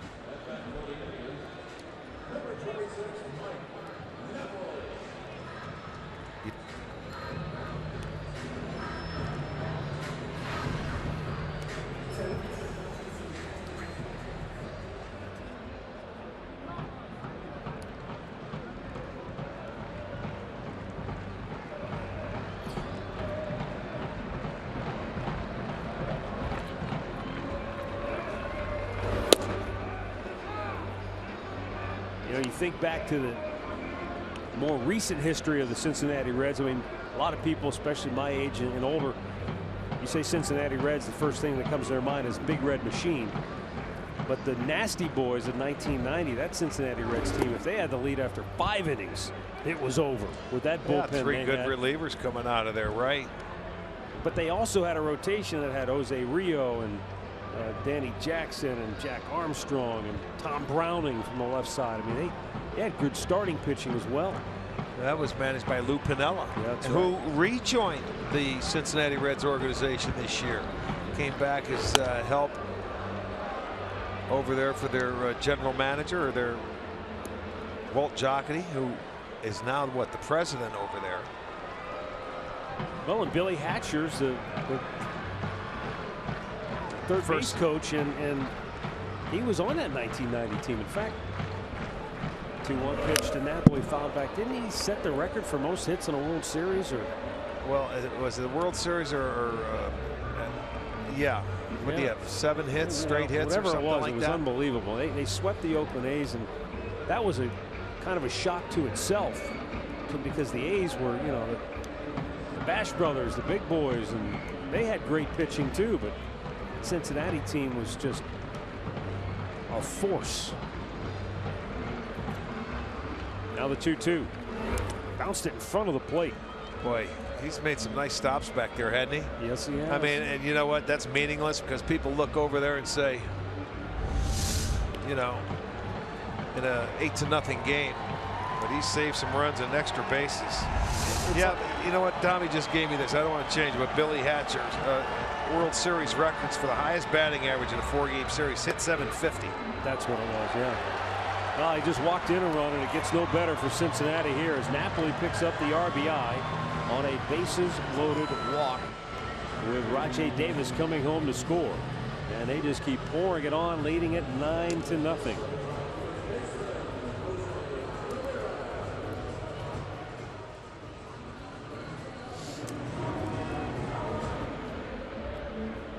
And yeah, he had 7 consecutive hits in that series. And that was a team that had Eric Davis and O'Neill, Paul O'Neill. I mean, they had good players, but it was pitching in the bullpen that really separated them from the rest of the league and the rest of the baseball world. And it's funny, it took, I don't know how many years it took for people to look at that model and say that's the model. Yeah. 3 power arms in the back end of the bullpen, and that makes up for a lot of sins. Well, that's what people are talking about the Yankees this year now with their 3 back there. But you also have to get them the lead. Yeah, true.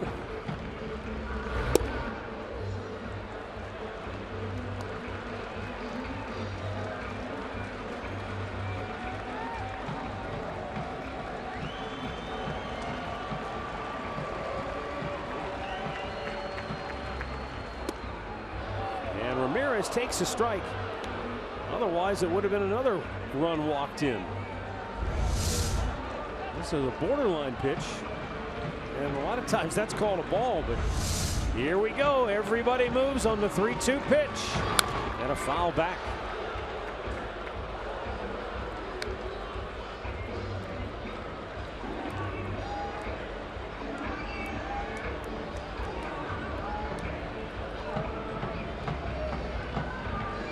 Barry Larkin, how could we have forgotten him? He was the best player on that 1990 team.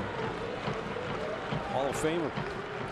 Again, the runners go, and the 3-2 is ball 4, and Steve Delabar has walked in 2 in a row. Well, that's not going to endear yourself to a manager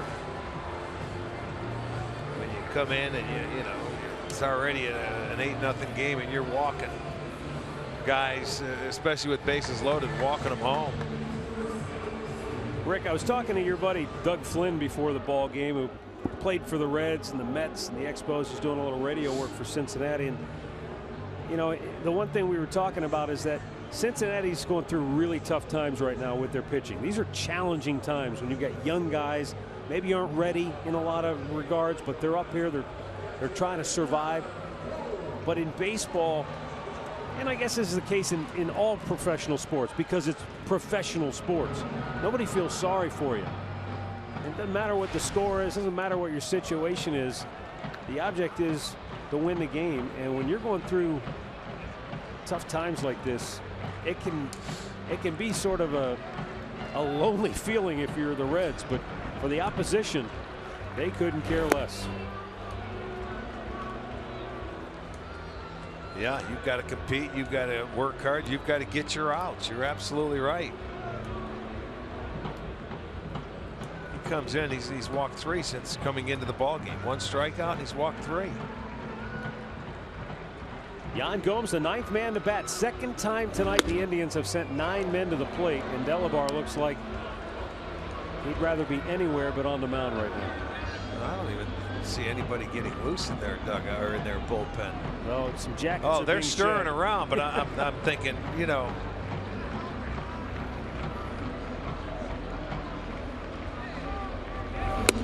Up high, 3-0. You know, this is and when you're a hitter, you can't help them out and go out of the zone. You got to force them to get in the zone. So you don't even have to swing the bat right now. Well, there's Wood getting up. Blake Wood getting loose now, and there's a strike right down Broadway.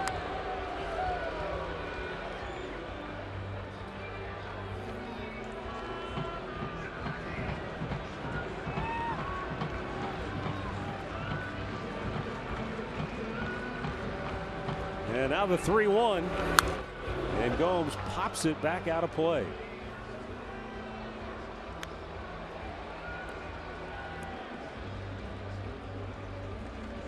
I don't mean to suggest that Yan Gomes is a wild swinger. But you walk him, you've earned it, because Gomes wants to swing the bat. He's never a guy that's looking for a walk. No, it'd be almost like an intentional walk. The runners go on the 3-2, and a foul right back.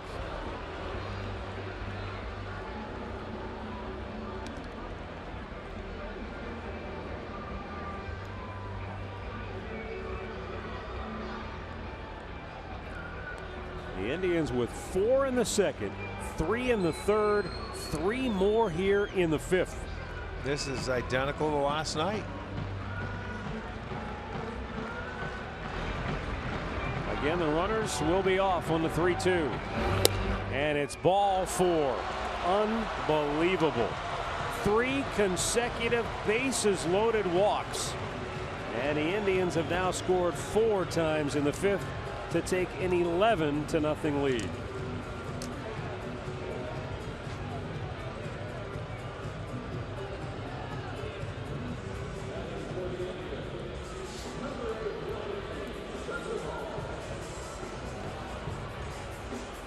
Blake Wood getting loose, but he just started throwing, so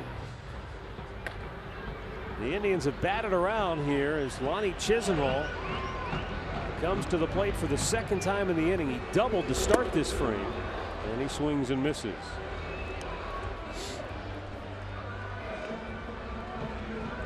That was the 40th pitch of the inning for Cincinnati. Started by Simon. Delabar has come in relief of him. To no relief. He has been absolutely he's no faced relief. 5 batters and walked 4 of them.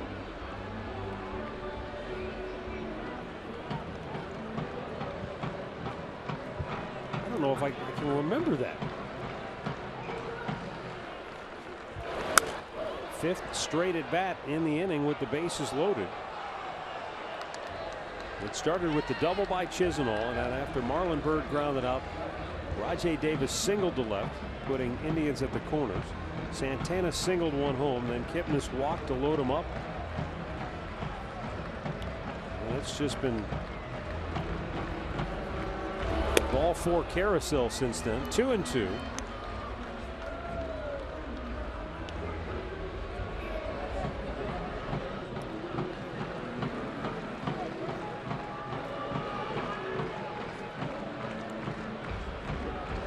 Delabar with a pitch, and Lonnie shoots it out of play.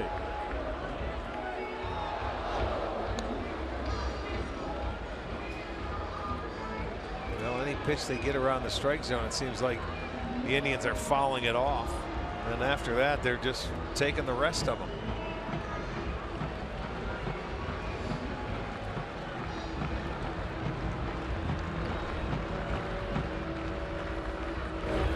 Inside, he missed, and another full count.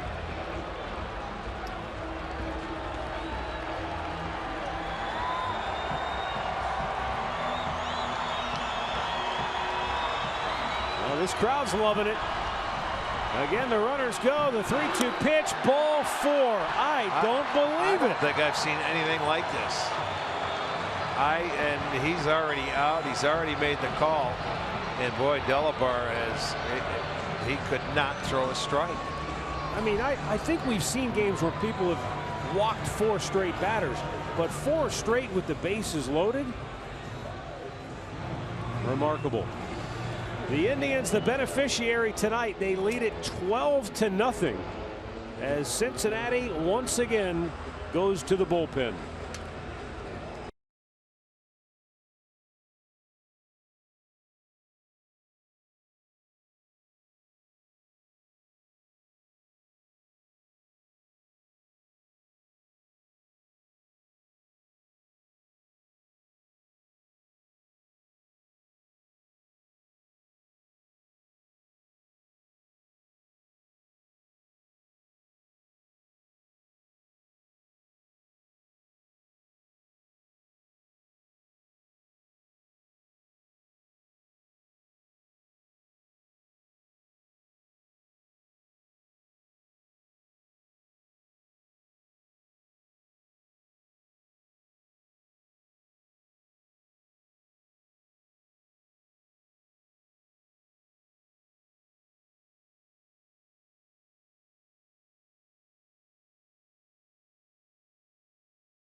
The channel on and say, wow, 12-0. Yeah, well, this inning has been unlike a major league inning for sure. When you go to the bullpen to take out your starter, Alfredo Simon, after 4 1/3 innings, and the guy you bring in gets 1 out. It was a strikeout, but he walked 5. 4 consecutive with the bases loaded. And now you're calling on a guy who's walked 12 in 18 innings of work, and that's Blake Wood, who we saw with Cleveland. I mean, he can be really good. But he can be really wild as well. Probably throw strikes. Marlon Byrd with the bases still loaded. And he swings at a pitch that looked like it might have been out of the strike zone. 0-1. Well, as a hitter now, you don't want to take. Let's go. They want to put it in play. They'll swing. Just get it around the plate.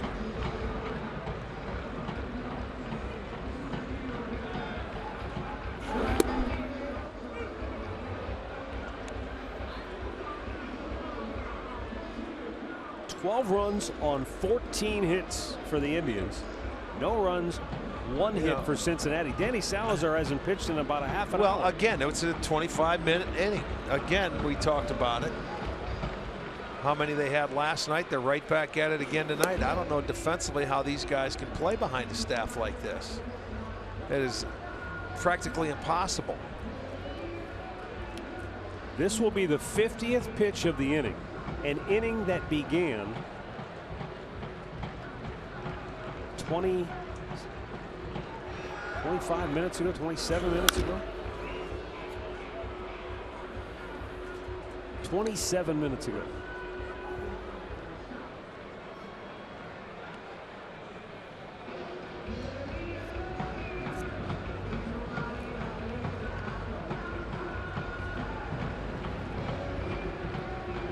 One ball and 2 strikes the count here on Marlon Byrd.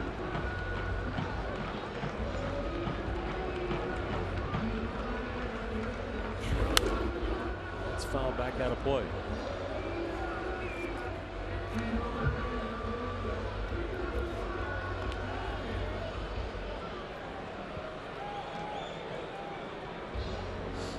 Lakewood is the 3rd pitcher of the inning. As Danny Salazar, he's not complaining, mind you, but that'd be strange. I would wonder if he was been up in the cages to throw at all.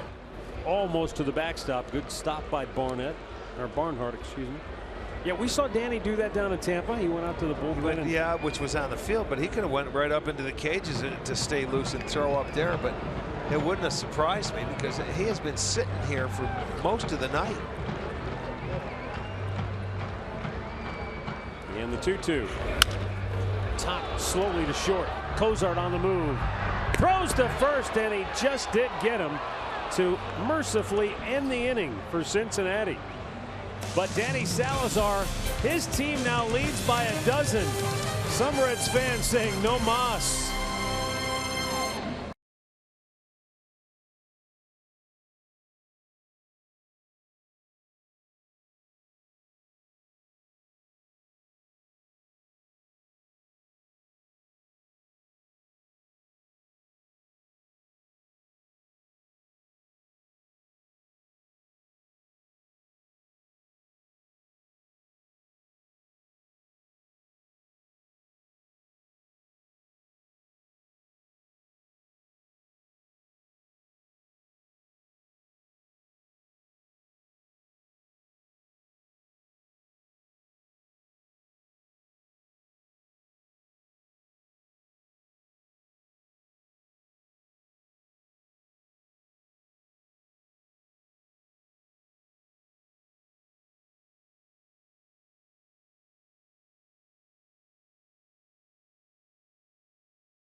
All over the Reds for the 2nd night in a row. And as we move to the 6th inning, the Indians have made some changes. Tyler Naquin has come on in center field. That moves Rajai Davis over to left field. So Marlon Byrd out of the ball game. Danny Salazar back to work in a first pitch strike to Tucker Barnhart.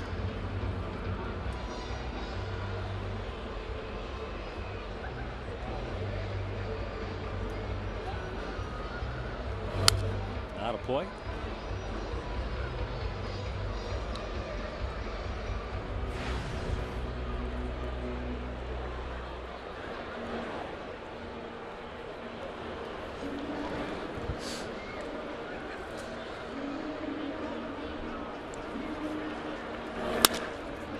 Broken his bat, and Rajay comes in with a basket catch knee high for out number 1.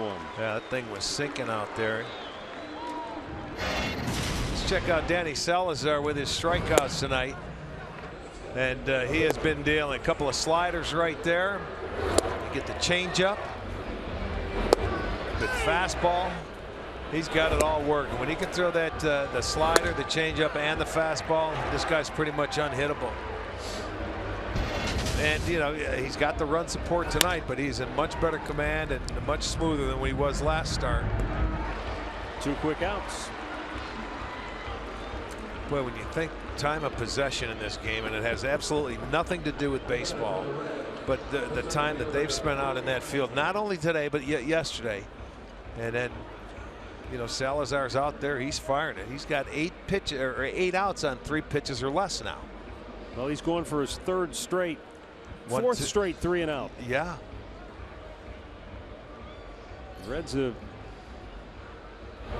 This is one of those games where if you want to take the football analogy and keep going with it, they haven't crossed the 50-yard line. No, but the thing of it is, when you get up there to hit, you can't let this guy get you behind. You know, so you're almost like, I got to stay aggressive and look for his first fastball, because they haven't been able to hit that breaking ball or the changeup. Well, here's Billy Hamilton trying to be a good teammate. Takes a couple of pitches and it's 0-2. I know. And he tried to bunt his last time up, you know, where he bunted it right back to Salazar.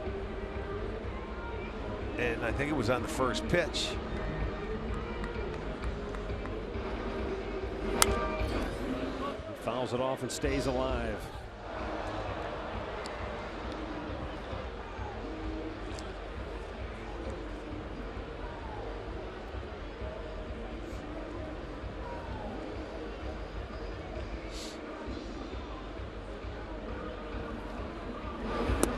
$15 in a row retired by Danny Salazar. He has struck out 7 Cincinnati Reds on the night. And the Tribe rolling this evening.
Twelve to nothing.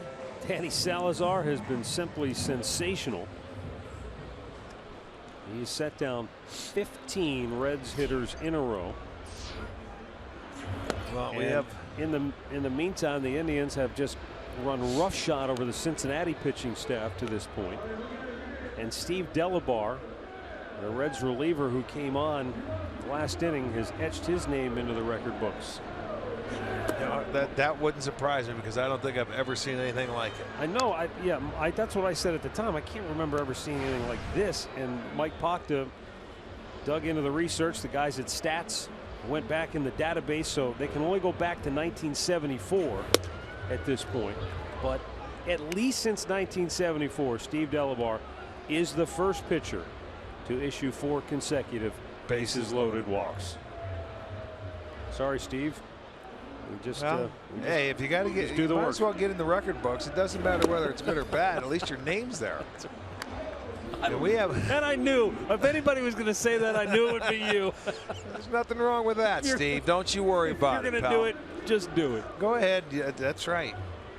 And we got a news flash because it's the first time that Rajai is hit without a runner in scoring position tonight. And it's his 4th at bat here in the 6th inning. The number 9 hitter. Yes. Tonight.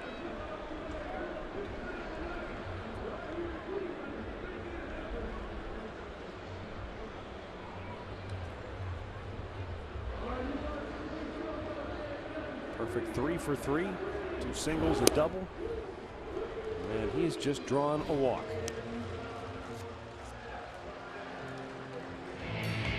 As promised earlier, it's Miller time, brought to you by Miller Lite. Rajai came up in the 2nd inning, and he gets an RBI with a runner in scoring position when he plated Yan Gomes. Then, off the wall, he's going to plate 2 runners on the 2-run double.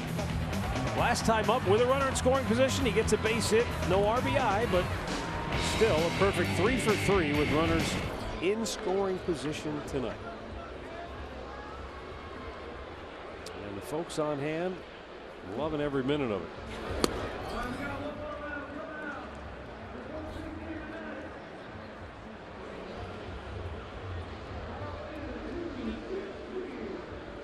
Tucker Barnhart out. A short and sweet speech to Blake Wood. Probably something to the effect of, look, I've been back here a long time already tonight. Let's go. Yeah, that's right. Of anybody, he's the one that he's got to call the pitches and he has to handle them all. And he's done a wonderful job digging a lot of balls out of the dirt. But they're just having a tough time throwing strikes.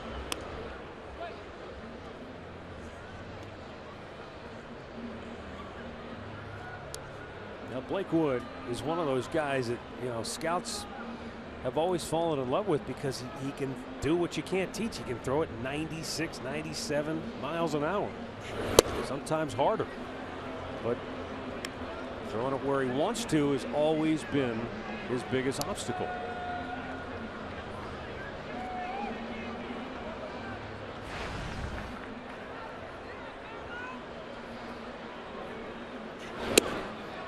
And he's walked the first 2 in the inning.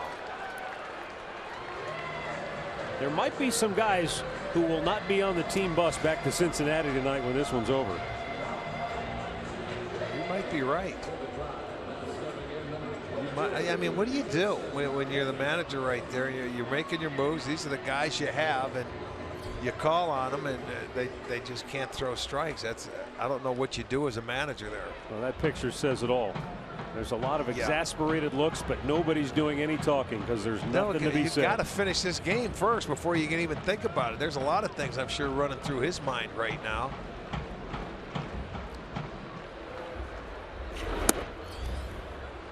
But I mean, even in batting practice, they make outs. When they throw it down the middle, they hit it at people. But that's the problem. If you don't put the ball in a strike zone, there's no defense. Right. You can't defend the walk. There's 5, 6, 8 walks. But when they put it in the strike zone, they hit it earlier against Alfredo Simon. There have been 6 walks to the last, 7 walks to the last 9 hitters, if I've got that right.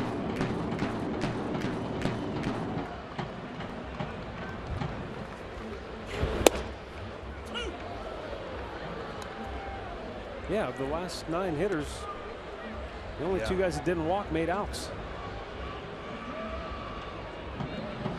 I don't know. My card looks like one of Tommy's coloring books. It's got so many different colors on it. The 1-2. Kipnis pops it toward left, slicing, and out of play.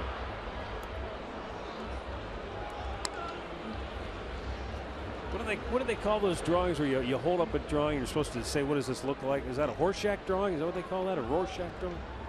I don't know, but I know what you're talking about. I haven't had to go to the office for that one yet. was Horseshack welcome back Cotter? Or maybe I got that wrong. Here's the 1-2. That's what my scorecard looks like. If you're wondering, what are you talking about? Well, it's like every square is full. Yeah. You know, there's not many. Sometimes when, and we've seen it the other way, where you know it's just a quick 1, 2, 3. There's not a lot going on. In and out, but not tonight, not this series. For the first 2 games of this series.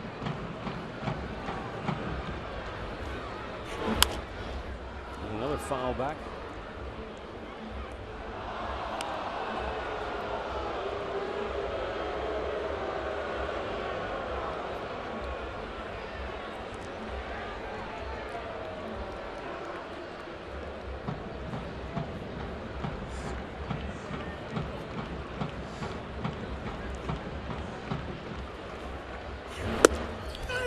Kipnis called out on strikes. But you can't argue in a 12-0 game. You just got to take your medicine. That's in there and you move on. There you go. There's the scorecard, and that's only the 6th inning. You know, there's very few little squares that are still open in here. See, you don't color yours in. No, I don't. I square them in. You color them in. Yeah, so you got to get more. Well, you went to the school of Tom Bochenik scorekeeping. I didn't graduate from there. You were expelled. Yes, I was. I was suspended.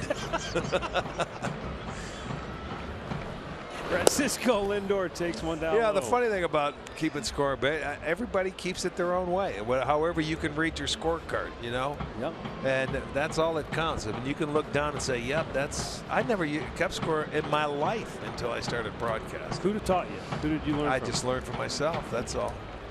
This is, believe it or not, did it hit him? Oh, but that's another great stop by Barnhart. I don't know how he caught that one. This is a Ron Fairly scorecard. Oh yeah.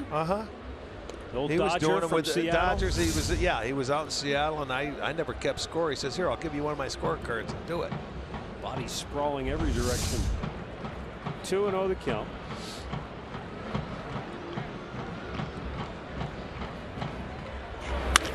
And Lindor lines one deep left, slicing out of play down to the corner.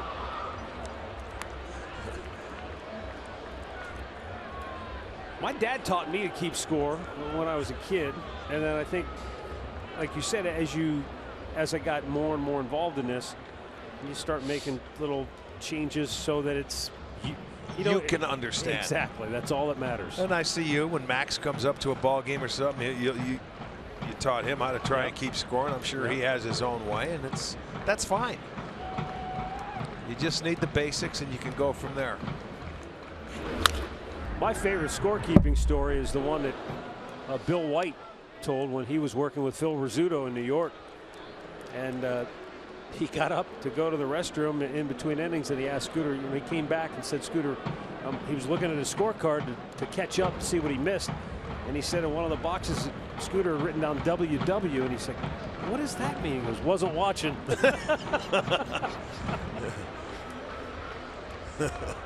Here's the 2-2. Strike 3 called. And again, this is the sort of the yin and the yang with Blake Wood, if you will. He can be frustrating where he walks 2 in a row, but he's got such good stuff that he can come back and punch 2 guys out in a row. If you can harness that and throw strikes or throw more strikes, which is why you get the opportunity with so many different ball clubs. Now Mike Napoli, who walked and drove in a run his last time up.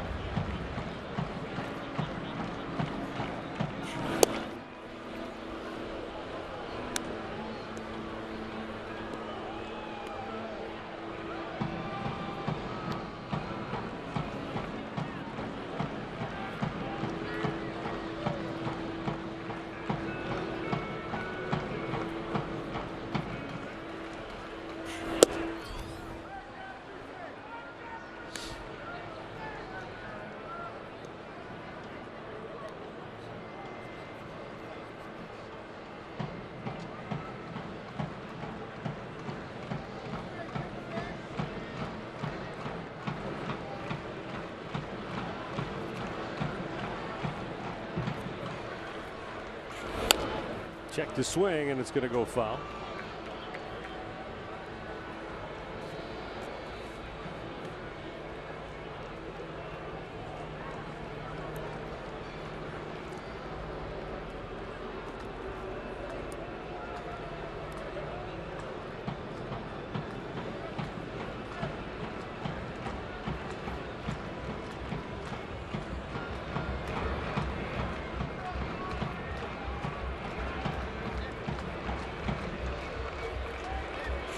In the dirt, good block.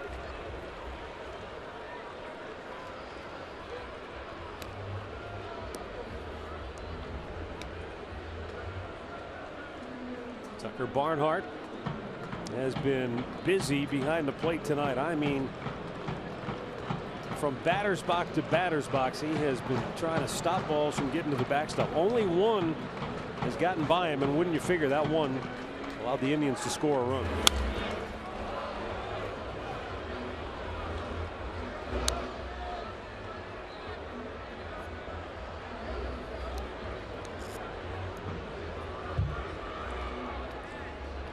Yet another full count. Been a boatload of those tonight. 11 pitches have been thrown in the dirt by Cincinnati pitchers tonight. Runners go, and a 3-2 is hit hard, and it skips off the glove of Peraza. Rajai Davis will score. Santana goes to third. It's a baker's dozen for Cleveland as they lead it 13-0. Well, Napoli staying on the baseball, taking it the other way, getting rewarded again on the slider. Stayed back very well on this pitch. And you can see at second base, Peraza, that was a tough hop, but boy, he's had a tough 2 days defensively as well. That ball gets into right field. Davis scores his 4th run of the night in the number 9 hole. I wonder if there is something that Mark Riggin saw there. It seemed like an odd time to go out, don't you think? After striking out back-to-back hitters, Napoli, it's a hard hit ball, but your second baseman probably should have picked you up there. Yeah. Well, you know what? Maybe it is. As far as mechanically, I don't know, but he fell behind, had to come into Napoli, didn't want to walk him. Davis 4 runs tonight. You like that? That's his job.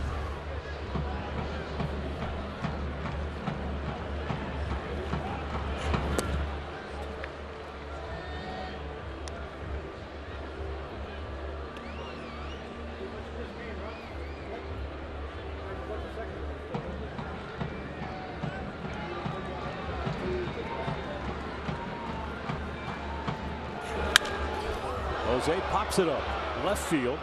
Duvall makes the catch. Indians add a run, 13-0 through 6.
Is brought to you by The injury lawyers at Elk & Elk, proud partner of the Cleveland Indians. Call 1-800-ELK-OHIO. And by Ford, built Ford tough.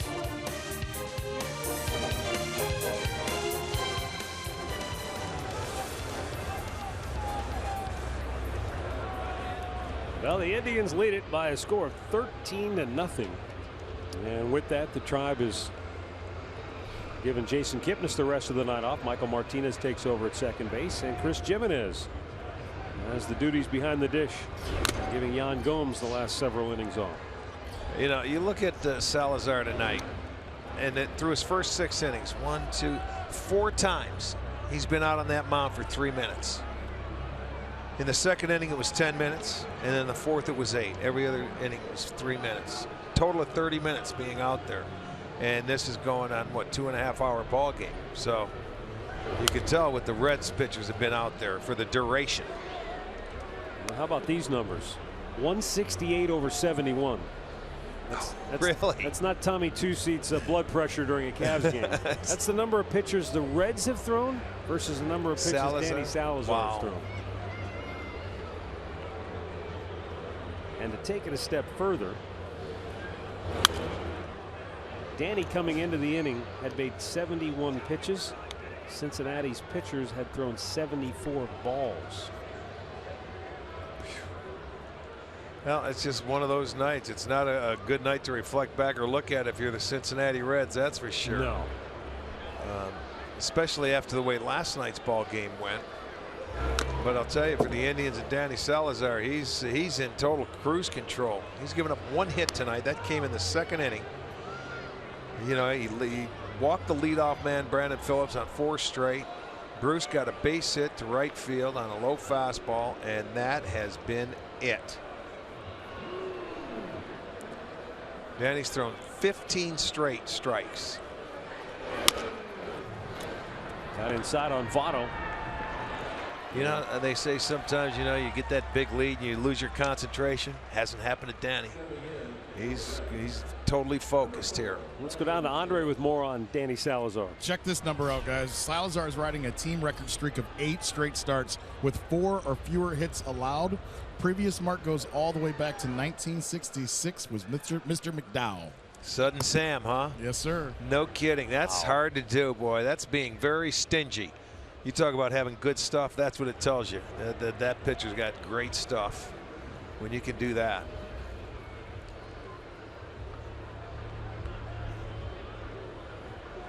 Brandon Phillips. I don't even think Andre was born then. Are you kidding me?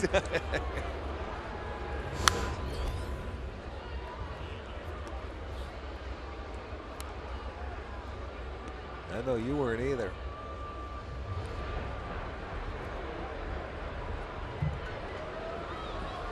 And you were already in trouble. Yeah, I was in trouble. You're right. Upstairs.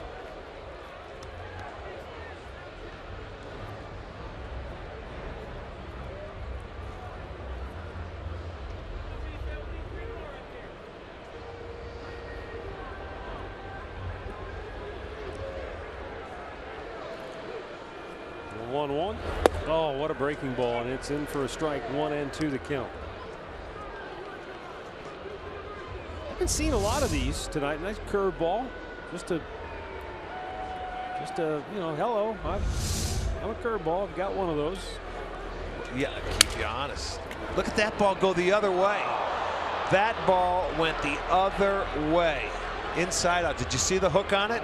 I'm surprised Brandon, first of all, swung at it, and second of all, that he could do anything with it. Well, that's a hit, and that ball really had some spin to it. It looked like it was jammed in there, and it went off the end. But look at, he's going one way, Lindor, and the ball's coming back the other. It hit the ground, and it just. That hit the bat twice. It sure did. That is unbelievable. It sure did. I did not realize that, but I knew something strange happened to the baseball. Is there a full moon tonight? We are not quite. We are seeing some strange happenings at the ball yard. And now Jay Bruce with a rifle shot to right. And Phillips stops at second. Let's watch that again off the bat of Brandon Phillips twice. It got so deep in there. Look at Broke that. the bat. And then, oh my goodness. That is priceless right there. It's like it rolled right down the barrel. It did. It jumped off the bat by an inch, and then it was like a tennis racket. So after a string of 16 in a row retired by Salazar, it took the most bizarre hit you'll ever see to snap the skid, and then Jay Bruce follows that up with a base hit, and then Bruce is lifted from the game. Is that Tyler Holt? Indeed it is. Now Eugenio Suarez. Cincinnati, running at first base is number 40, Tyler Holt, running for Bruce.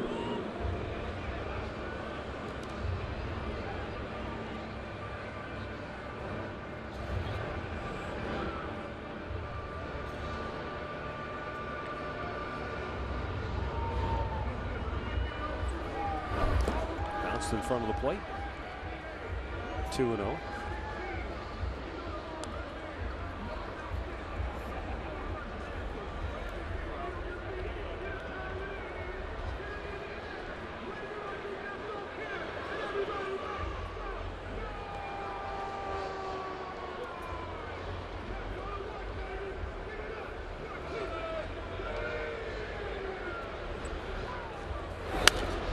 Foul back out of play.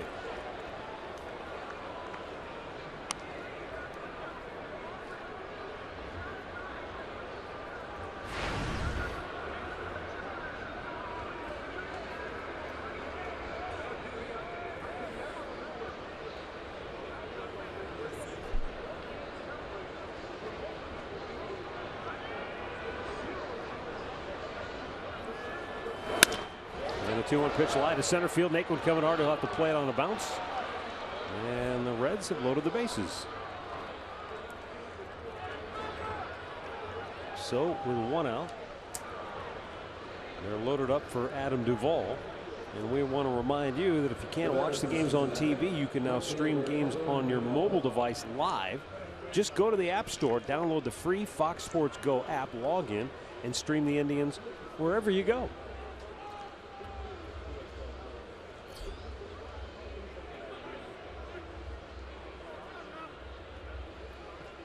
So Cincinnati, we know, is having a very difficult year. The Atlanta Braves, on the other hand, are having an awful year. So bad, at 9-28, they have the worst record in baseball. But according to Alyssa Lee of FoxSports.com, she reports that, according to the Atlanta Journal-Constitution, the Atlanta Braves had planned to fire Freddie Gonzalez, and they were going to tell him this morning. They're in Pittsburgh playing the Pirates, so they were going to call him and this morning inform him that he was relieved of his duties.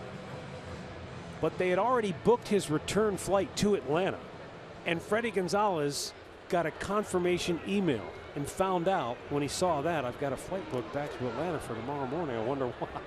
Oh my goodness. And realized that they were going to fire him. How embarrassing is that? That's pretty bad. How did he get it? Because they have to put it in his name, and probably, you know. Okay.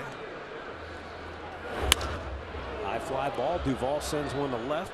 Davis on the run.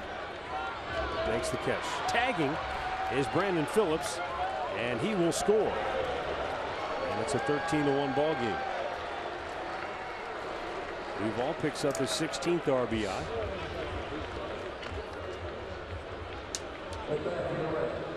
You know, it's funny. We were talking about how Danny Salazar is one of the toughest pitchers to get a hit off of. He'd given up one hit through 6 innings. And then after that goofy hit by Phillips, they get 3 straight hits to load the bases. And now they're on the board for the first time.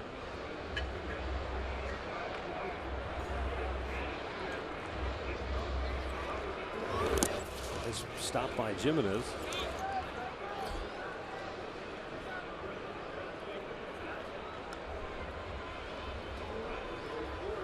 By the way, Atlanta in Pittsburgh tonight losing 9-3 to the Pirates.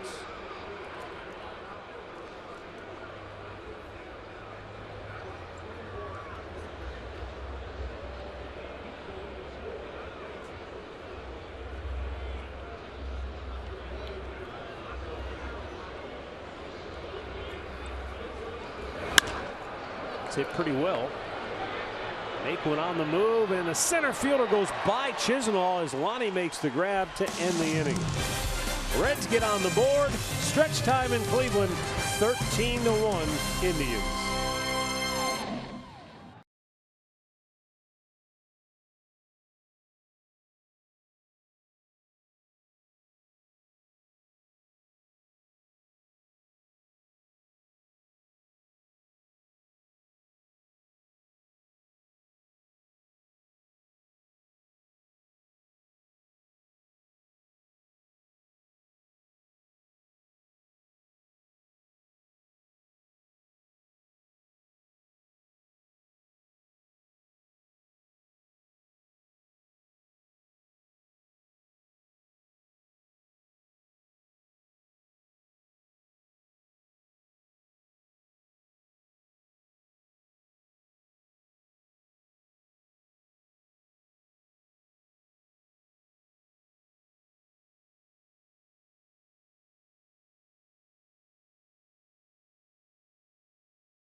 Well, Indians youth baseball summer camps presented by Cleveland Clinic's Children offer major league instruction to baseball players in Northeast Ohio. You can sign up today by visiting indians.com/youthbaseball.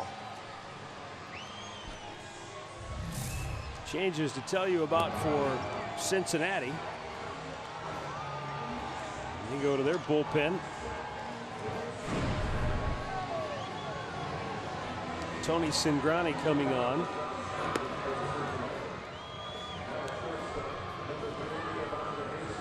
Tyler Holt is now in right field after he came on a run for Jay Bruce.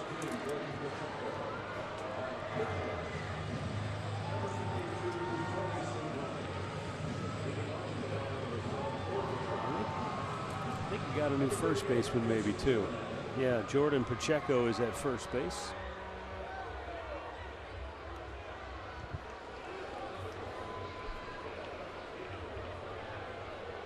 And Ivan DeJesus Jr. is now in at shortstop. Chris Jimenez getting his first at bat of the ball game.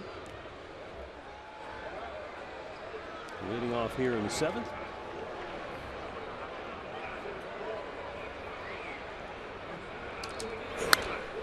And a foul back.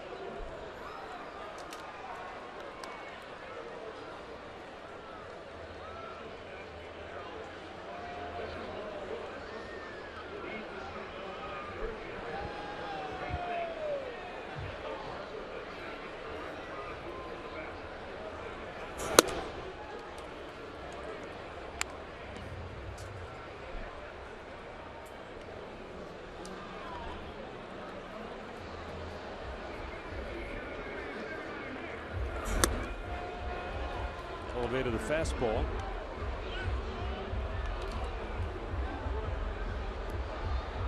There's that fine line. An elevated fastball is what a hitter looks for, but when it gets just elevated enough, it's too high to get the barrel head to it.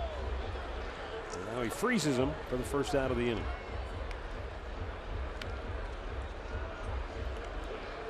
It's more than a badge, it's your pass to kick off summer. Don't miss the Memorial Tournament presented by Nationwide, May 30th through June the 5th. Purchase your badge at memorialbadges.com. Now, me and Murph went to, was that the U.S. Open we went to, or was it the PGA Championship out at Hazeltine that one year? PGA. That's fun. I mean, if you like golf and you enjoy watching it on TV, if you have a chance to grab one of those badges and go down there to watch that tournament, and you haven't done it before, I highly recommend it. It was a lot of fun being that close and watching those guys. Yeah, it's a different life when you're right there watching them. And we also had the opportunity. We had a cameraman sitting in there. We could climb in his booth at one of the greens that we could sit and watch. Shh, don't tell anybody. Yeah, one of our own said our high home. Yeah, he was Brian in the McDermott. tower. Yeah. Yes, he was, and so was Iggy down there.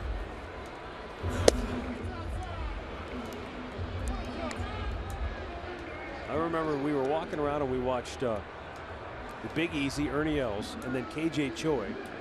That's when he won it, didn't it? It's like night and day, and they both hit it about the same length down the fairway. Two completely different swings, two completely different built guys, but and just they look effortless when they swing. Yes, the golf they do. club. Sort of like major leaguers do when they swing the bat. Yep. The good ones make it look easy.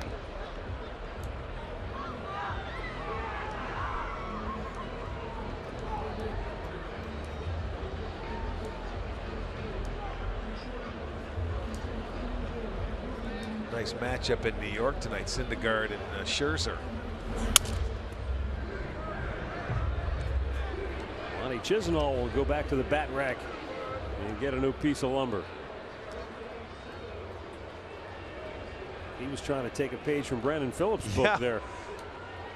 And push it off.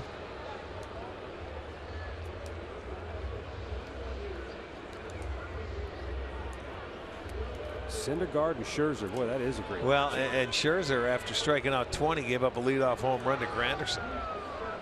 So he gave up a couple of home runs already. Yeah, and the fact that he did that against his former team, the 20 strikeouts, just what a story. We were coming back from what, Houston, and ended up watching that game that was on, you know, one of the networks that night.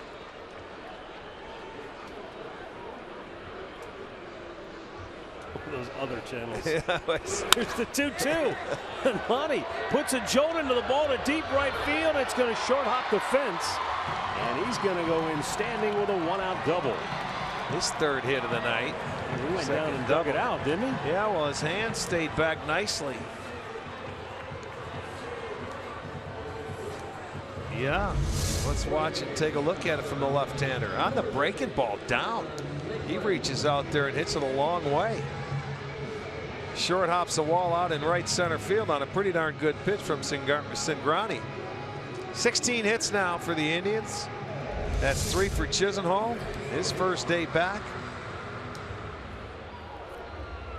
He picked the right bat. Well, that's, yeah. He sent the other one back. That's a pitch that a lot of left-handers are vulnerable to because they just pull off enough that they can't get to. Can't reach it. Well, he stayed back enough to where he could reach it, and you know, you don't think you could drive it like that, but he certainly did. Naquin can't catch up to the fastball. It's 1-1.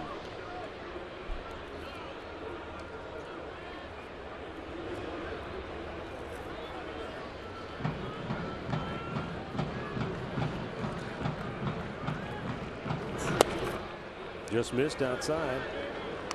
2 balls and a strike.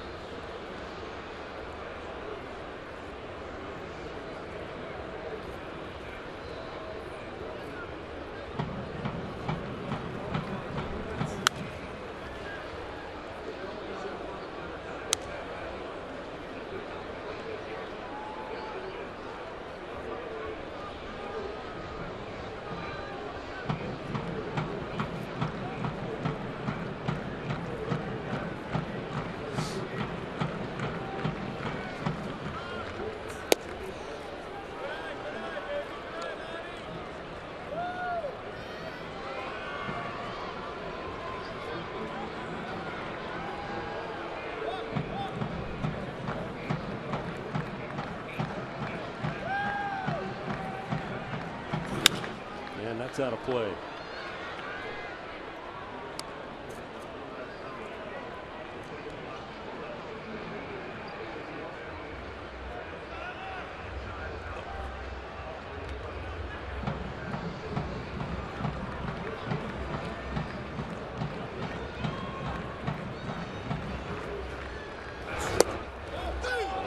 not looking. 2 down. Kyle Seager hit a 3-run homer in the 5-run 5th for Seattle as they have blown it open against Baltimore 7-0 in the 6th inning at Camden Yards. It was Miley there that had a no-hitter going until he just gave up the hit. I think it was the 5th.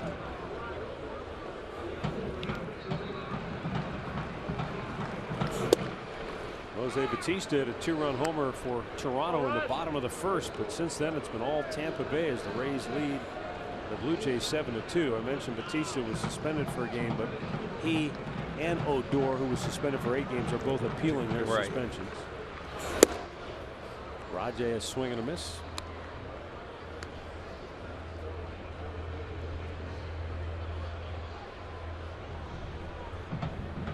Twins shutting out the Tigers in the 6th inning, 2-0.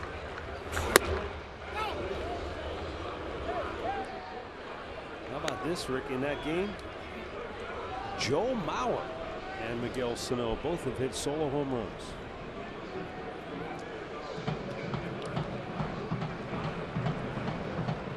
Tony Cingrani with a 1-2 pitch to Rajay, and that just missed. Phil Hughes is spinning a 2-hit shutout through 5 for Minnesota in that one as they're in the 6th inning now. Well, Minnesota battled back from an 8-0 deficit last night to tie it up and ended up losing it 10-8.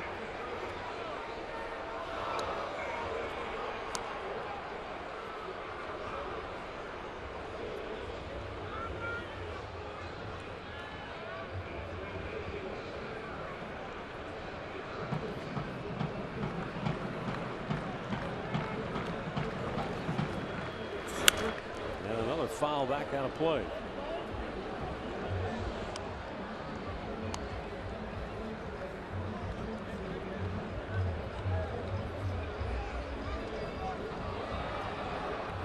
Now is Carlos Rodon hooked up in a pretty good one. Houston, Chicago. Astros lead that 1-0.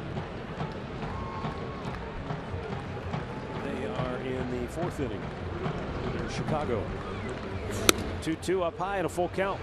0-2 to 3-2 now for Cingrani, where Davis has been on 4 times tonight. And it's got to be a good sign if you're Ty Van Berkeley and company to see Rajay come out of the slump. And now in a blowout game, he's still working the count. Yes, he is. Not giving the at-bat away.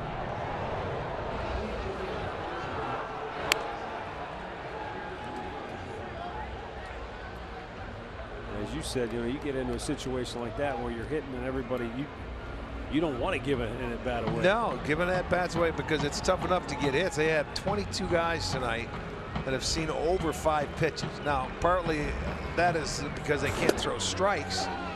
And 0-2 to 3-2, he gets on base for the 5th time. So give him credit, man. You have to work for that. Lonnie Chisenhall has 3 hits in the ball game, and he's got a special way to salute the dugout every time he gets a hit. That's one. And now after this one, he gives him the double guns. After they take a shoe off here. No, this is my favorite one right here. He gives him the slick back the hair. Okay, let's go, boys. Another trip to the mound. Cincinnati has Russ Ohlendorf up in the bullpen. He was suspended by Major League Baseball recently, but he's appealing his 3-game suspension for he plunked David Freese of the Pirates after warnings had already been issued. Boy, the Pirates and the Reds, they need some anger management therapy. Well, they do. That's a rivalry. They go back and there's always something going on there, and it looks like the Pirates and the Cubs too. Yeah. You know? Yeah.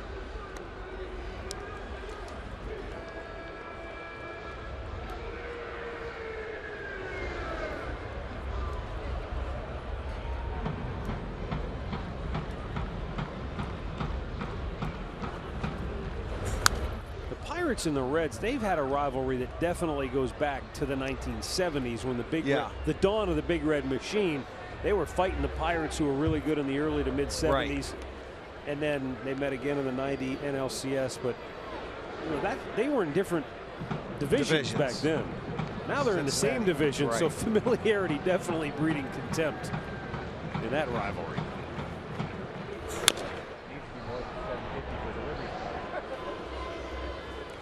Yeah, Cincinnati used to be in the West. Yeah, that's that. How Cincinnati, Atlanta. Atlanta was in the West. Yeah, how does that work? I know. Made perfect sense to me when I was a kid. I mean, that's just the way it was. You looked in the paper. You weren't good at geography, were you? No, I wasn't. I couldn't care less. Now that you're having to fly all over the country, you know. There's a big chopper to short, and the flip to second ends the inning. 7 in the books, 13-1 Cleveland.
Copyrighted telecast is presented by authority of the Cleveland Indians and may not be reproduced or retransmitted in any form.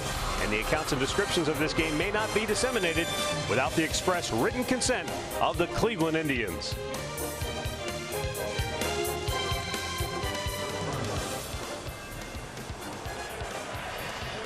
Folks outside between the arena and the ballpark watching the Cavs game 1 of their Eastern Conference Finals with Toronto on television. They're just underway in the first quarter. Here the Indians have blown out the Reds. And as we go to the 8th inning, 13-1.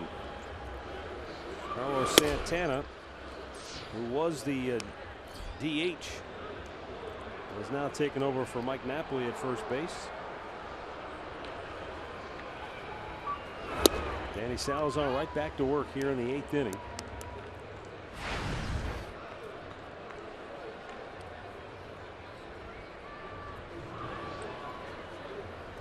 I'll have to ask Rick, you know, from a pitcher standpoint, is it any more challenging to pitch in a game like this where there's so much sitting around in between innings? Ball is going to hit the base of the wall, and Barnhart's going to roll into second base with a double. Is it any more challenging to pitch in a game like this, or in a game where you're having to work hard every inning? So I mean, he's at 92 pitches, and I just wonder what Terry's thinking is in the dugout. Like, is this an easy 92 pitches, or because he's had to sit and wait so long, is this a? I would think an easy 92 pitches. It's a matter of keeping your focus more than it is. He hasn't been in any trouble mentally where he's had to really work and grind and do that. You have to keep your mind into the ball game. But he has given up now with that hit there. The most hits he's given up this year. It stops that string he had of 4 or less. Not that that's any big deal.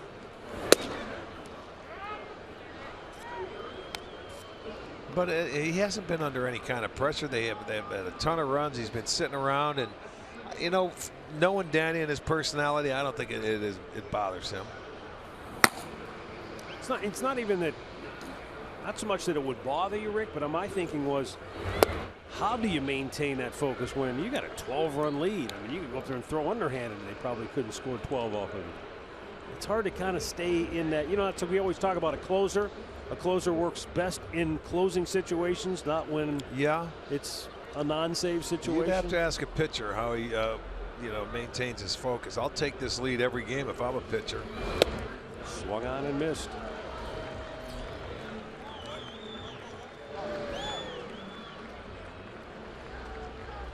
Well, Tito's made up his mind. He's going to go to the bullpen. He's seen enough. Danny Salazar's given him a fine effort. He's given him 7 innings, plus 1 batter, and he's given up just 1 run. And he was dominant. At one point tonight, he retired 15 consecutive Reds batters. 16 in a row, actually, before the 3 straight hits in the 7th inning. So Danny Salazar exits with another terrific outing. Just 1 run allowed. He came in with an ERA under 2 to begin with. Phenomenal outing. And now Brian Shaw will come on to face Zach Kozar.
MVPs is the official kids fan club for the Cleveland Indians. It's designed for kids ages 6 to 14, and memberships are $20 and include invitations to exclusive events and one-of-a-kind Tribe gear. Visit Indians.com Tribe-Town MVPs for more information.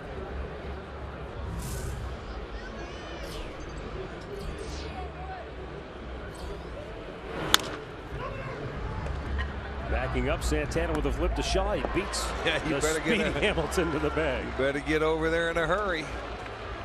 He did, though.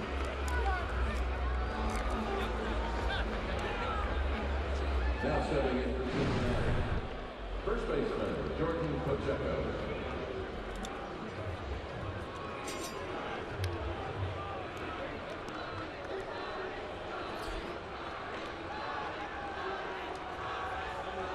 And the batter will be Joey Votto. Well, it will be Jordan Pacheco, who came on for Joey Votto.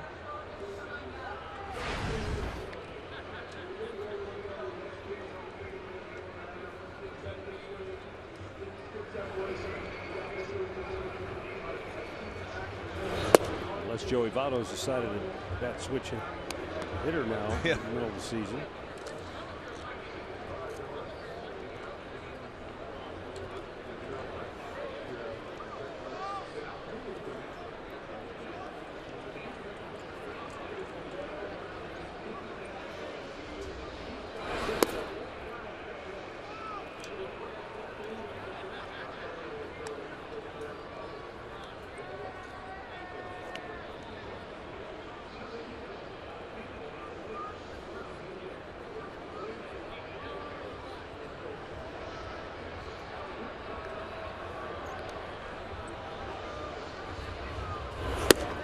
upstairs.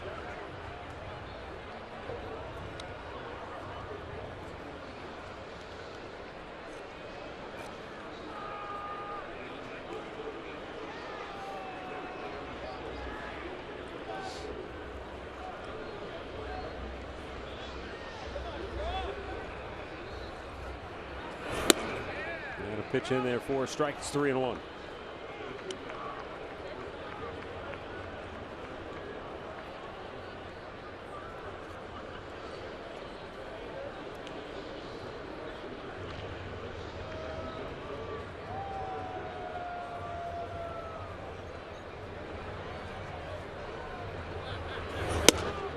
Checked on a pitch that was high. And he said he went around. Oh, full count. Okay. Wow, it was a late. It was late. Decision by Tim Timmons. I thought they asked right away, but he never said anything, and then all of a sudden he raised the right hand. Well, let's take a look from the side. Well, borderline. I think Timmons is saying, come on, we got to go to Cincinnati too. I think this crew will follow us, won't it? On these back-to-back games. I think you're right. Not a play. Well, I'll tell you what, if he gets a base hit, he'll be happy about it. If he makes it out, he won't be too happy with it.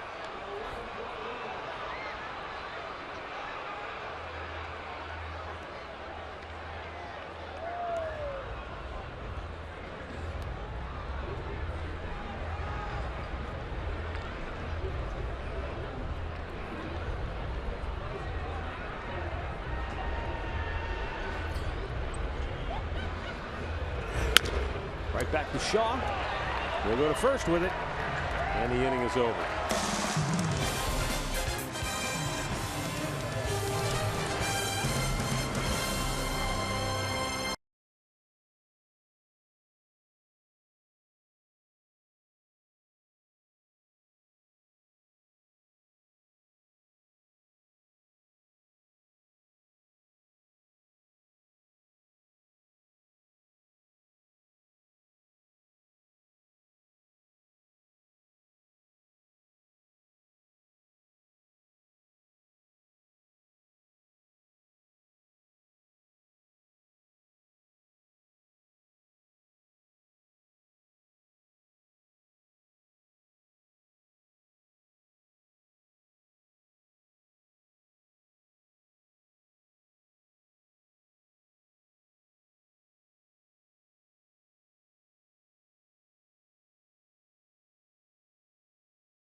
Brought to you by Mazda. Keep the pedal to the metal. That's exactly what the Indians offense did. First time since 1999. They've scored 13 or more in back-to-back games. That's impressive. That's hard. Very hard to do. Danny Salazar was in step with the offense because he was as dominant as they were here tonight. And in the bottom of the 8th, a new pitcher for Cincinnati. And it is Ross Ollendorf.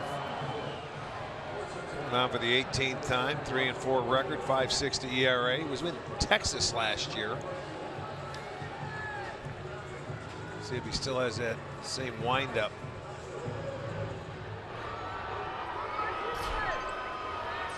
Yes, yeah, he old does. school windup. Yes, indeed. Up high, ball one. All the Michael new Martinez. guys, they almost seem like they go from the stretch, and it's very little rhythm or motion. But there's one of the old school guys.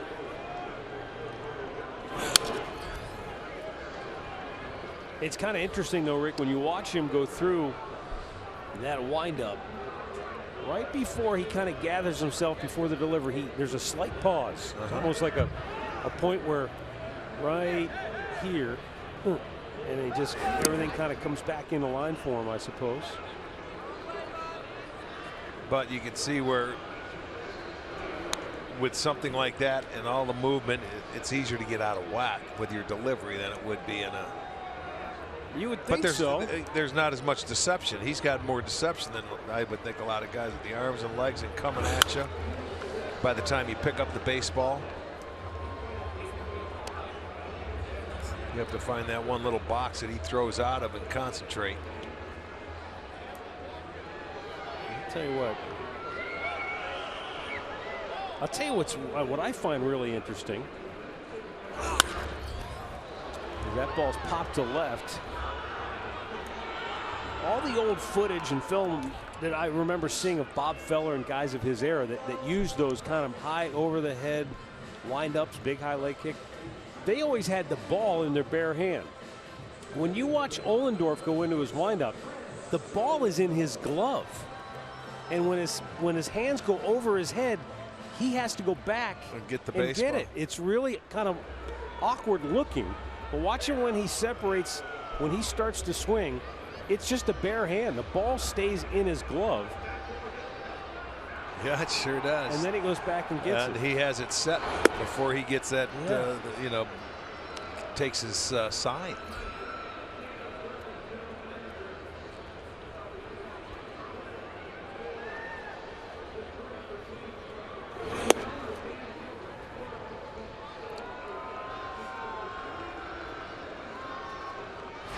Francisco Lindor started off on fire with singles, single and a double his first 2 times up.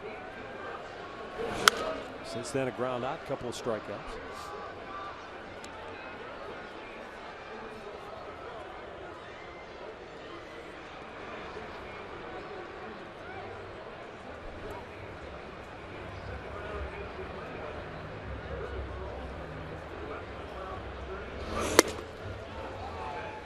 Good high fastball, 2-2.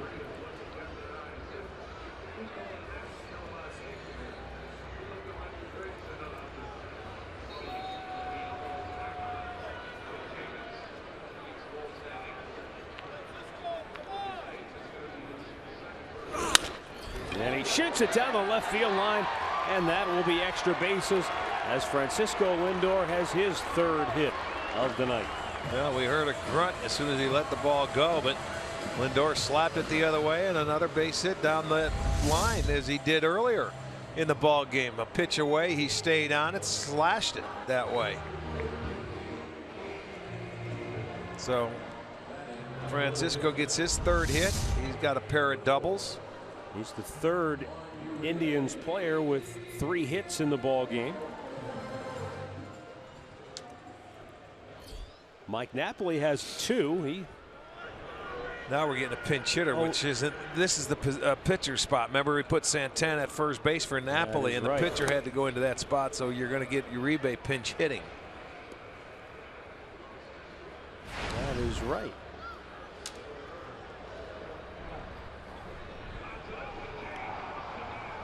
Well, Napoli did have 2 hits on the night. Monty Chisenhall has 3 to go along with Rajay Davis, also with 3. Along with Lindor in the 3-hit club tonight.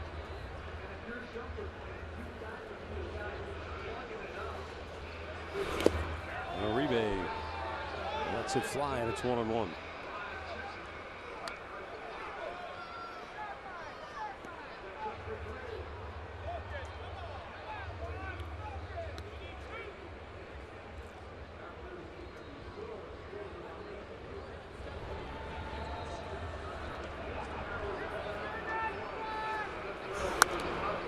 Glanced off the bat. Excuse me. Swing.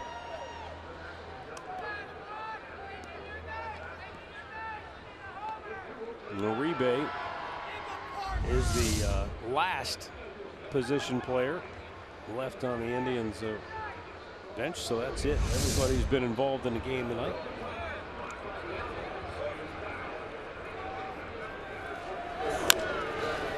Tapper back to the mound. Ohlendorf, the long underhit flip, 2 away.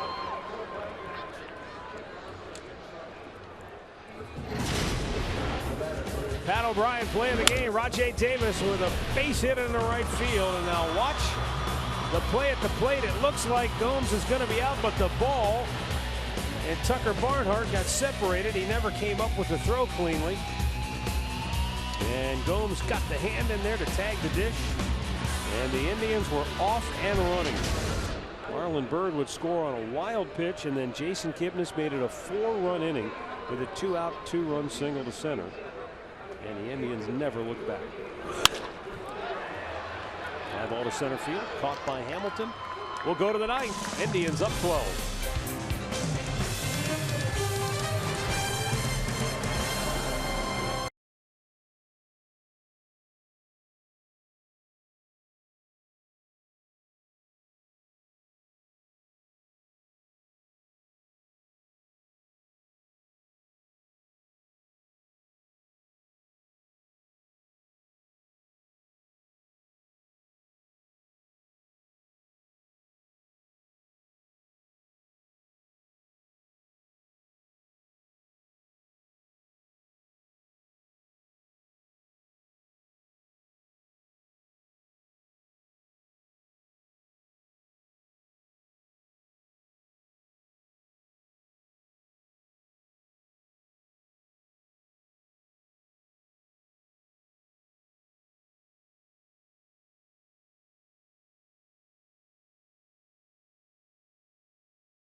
Over the Reds, we welcome you back to Progressive Field along with Jensen Lewis, Al Pulowski. Boy, Jensen, what do you talk about tonight? The pitching, because Danny Salazar is phenomenal, or the hitting? 13 runs on 17 hits. They have battered Reds pitching, but this is what you're supposed to do. The teams you're supposed to beat, they got on them early, they put them down, and they've continued to extend, and this is contagious hitting that they're going to need going into a big-time road trip. We talked about it in the pregame show. But Danny Salazar, is he an all-star or what? Oh, he's looking like it. This is as impressive a start for a young guy as the Indians have had in a long time. He's looked awfully good. Gave up a season-high 5 hits season tonight. high 5 Season high. We'll join you after the game, too. Indians Live brought to you by Conrad's Tire Express and Total Car Care. Make sure that you join us. Matty and Rick, we were throwing a poll out to the fans. We didn't think we'd have to debate this, but who's going to win by more tonight, the Cavaliers or the Indians? Oh. I think the Cavs. I think they're rolling tonight. Wow. Hey, Jensen, I got a question for you real quick before you guys roll. Go ahead, bud. Do you think it was a little tough for Salazar to pitch in a game where it's a blowout and he's got to sit and wait? Yeah, I think so. I mean, and especially the long innings, too, where he probably went under and was throwing with Chris Jimenez in the cages, but to keep the concentration the way that he did, I thought that was the most impressive part. All right, thanks. Yeah, he was terrific. It's just at one point you wondered, is he kind of looking around going, okay. Yeah, it's bored. Yeah, exactly. Yeah, of anything, you would think that, but. Well, here's Cody Allen. On the pitch tonight, just trying to get some work in. Trying to stay sharp. And that to me is the biggest challenge for a manager today, is that you've got to keep your bullpen guys sharp, in particular your closer. You may go stretches where you lean heavily on a guy like Cody Allen and have to pitch him 4, maybe 5 times out of 7-8 days. But then there are stretches where maybe you don't need him for 3-4 days in a row, and you got to work him, because as the saying goes, with most pitchers, they rust out before they wear out. good fastball fouled back. You know, especially these two guys. When you look at Jeff Shaw and Cody Allen, they are, yeah, they get their work in, and when one pitches, the other pitches. Yeah, that's true. They're like Raffy left and Raffy right back in the old days. Exactly. You look at it, and they have just about the same number of appearances almost every year. Bit outside.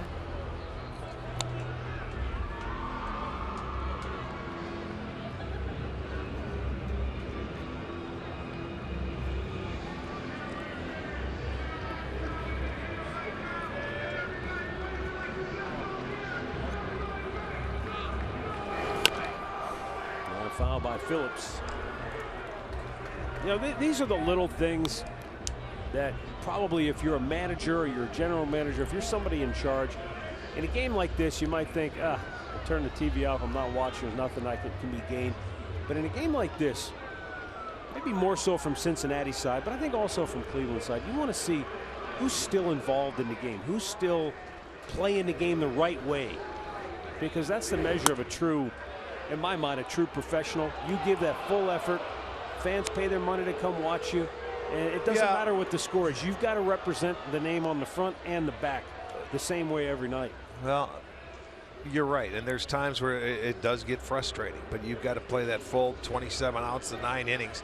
And I will say this, it's been tougher for these Cincinnati Red players that are in the field, because they've had a couple of tough nights as far as the pitching goes, to stay focused.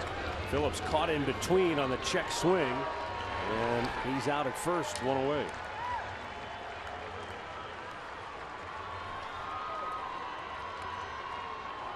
Now, the great thing about the game of baseball is that you can get abused like this, but you don't have to wait a week to stew and think about it and read all the bad things that people are going to say about you. You've got to saddle up and go get them again tomorrow. We'll be right back at tomorrow at what's it, 7 o'clock down in Cincinnati. That is correct, sir.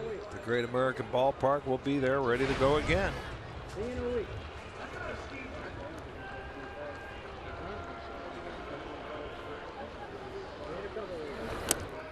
In the dirt.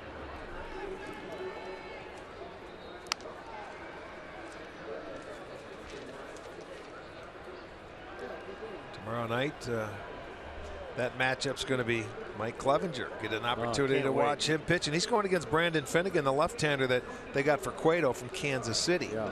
So we saw half of that trade package last night, John Lamb.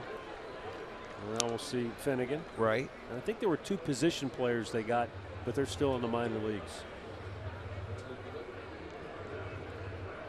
There's Mike Clevenger. He's excited. Why wouldn't you be?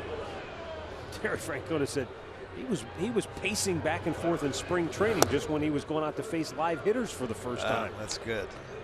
It'll be fun. You know, we'll get him on the plane, you'll see it, and then all of a sudden that concentration will start. He'll start thinking about it. Terry said that's great. He said that's something you can always work to dial that back a little bit if need be, but you can't artificially put that into somebody if they don't have it. Tyler Holt draws a 1-out walk here in the 9th. The batter for the Reds, number 7. And Eugenio Suarez to the plate, 1 for 3 on the night.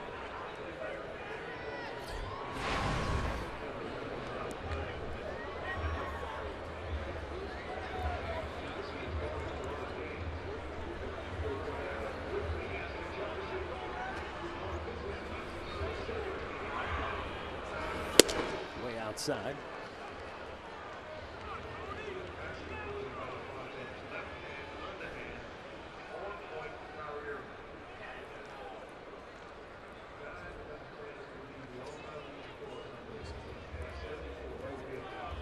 Well, Jensen, he asked.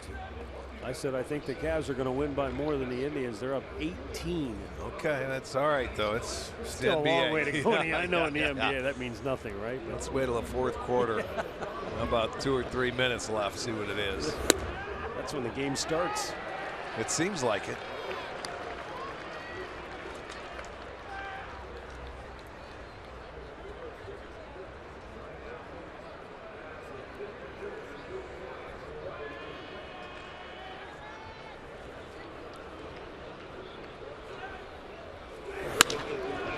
pretty well to right field. Back goes Lonnie. He's there. Plenty of room. And he makes the catch 2 down. And up comes Adam Duvall, who is 0 for 2 with a run batted in. Came on a sac fly back in the 7th inning. You know, I remember years ago, I was talking to I won't say his name. I was talking to a guy who played for the Cavaliers. He said, I asked him if he had, followed other games and other teams. He said, maybe I'll catch, he said, really, if you watch the last 2 minutes, you see the whole game. And I thought, wow, and what an endorsement for your own product, huh?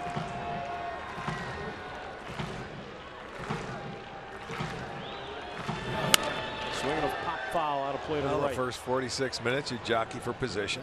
Yeah. In the last 2, then it comes down to it. It is amazing how the three-point line has just changed the game. College and pro, high school, you're never out of a game. Doesn't matter what the score is. That and the shot clock, too. Yeah.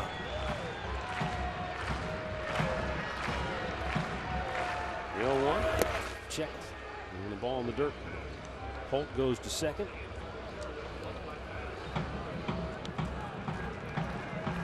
Two down in the 9th, and the Indians about to take the first 2 from Cincinnati. And I guess you call this a sweep here in Cleveland. Well, yeah, it is. It's only a 2-game set.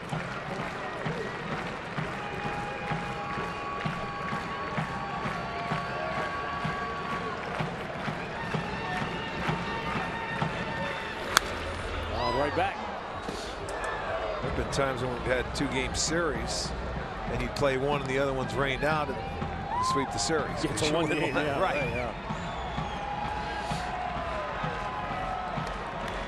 I think we've got another one of these later in the year. It's not back to back, but with the Washington Nationals, I think we got 2 there and 2 here. Yes, we do.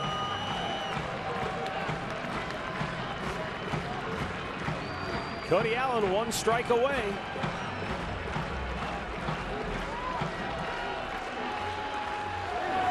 Upstairs, 2 balls, 2 strikes.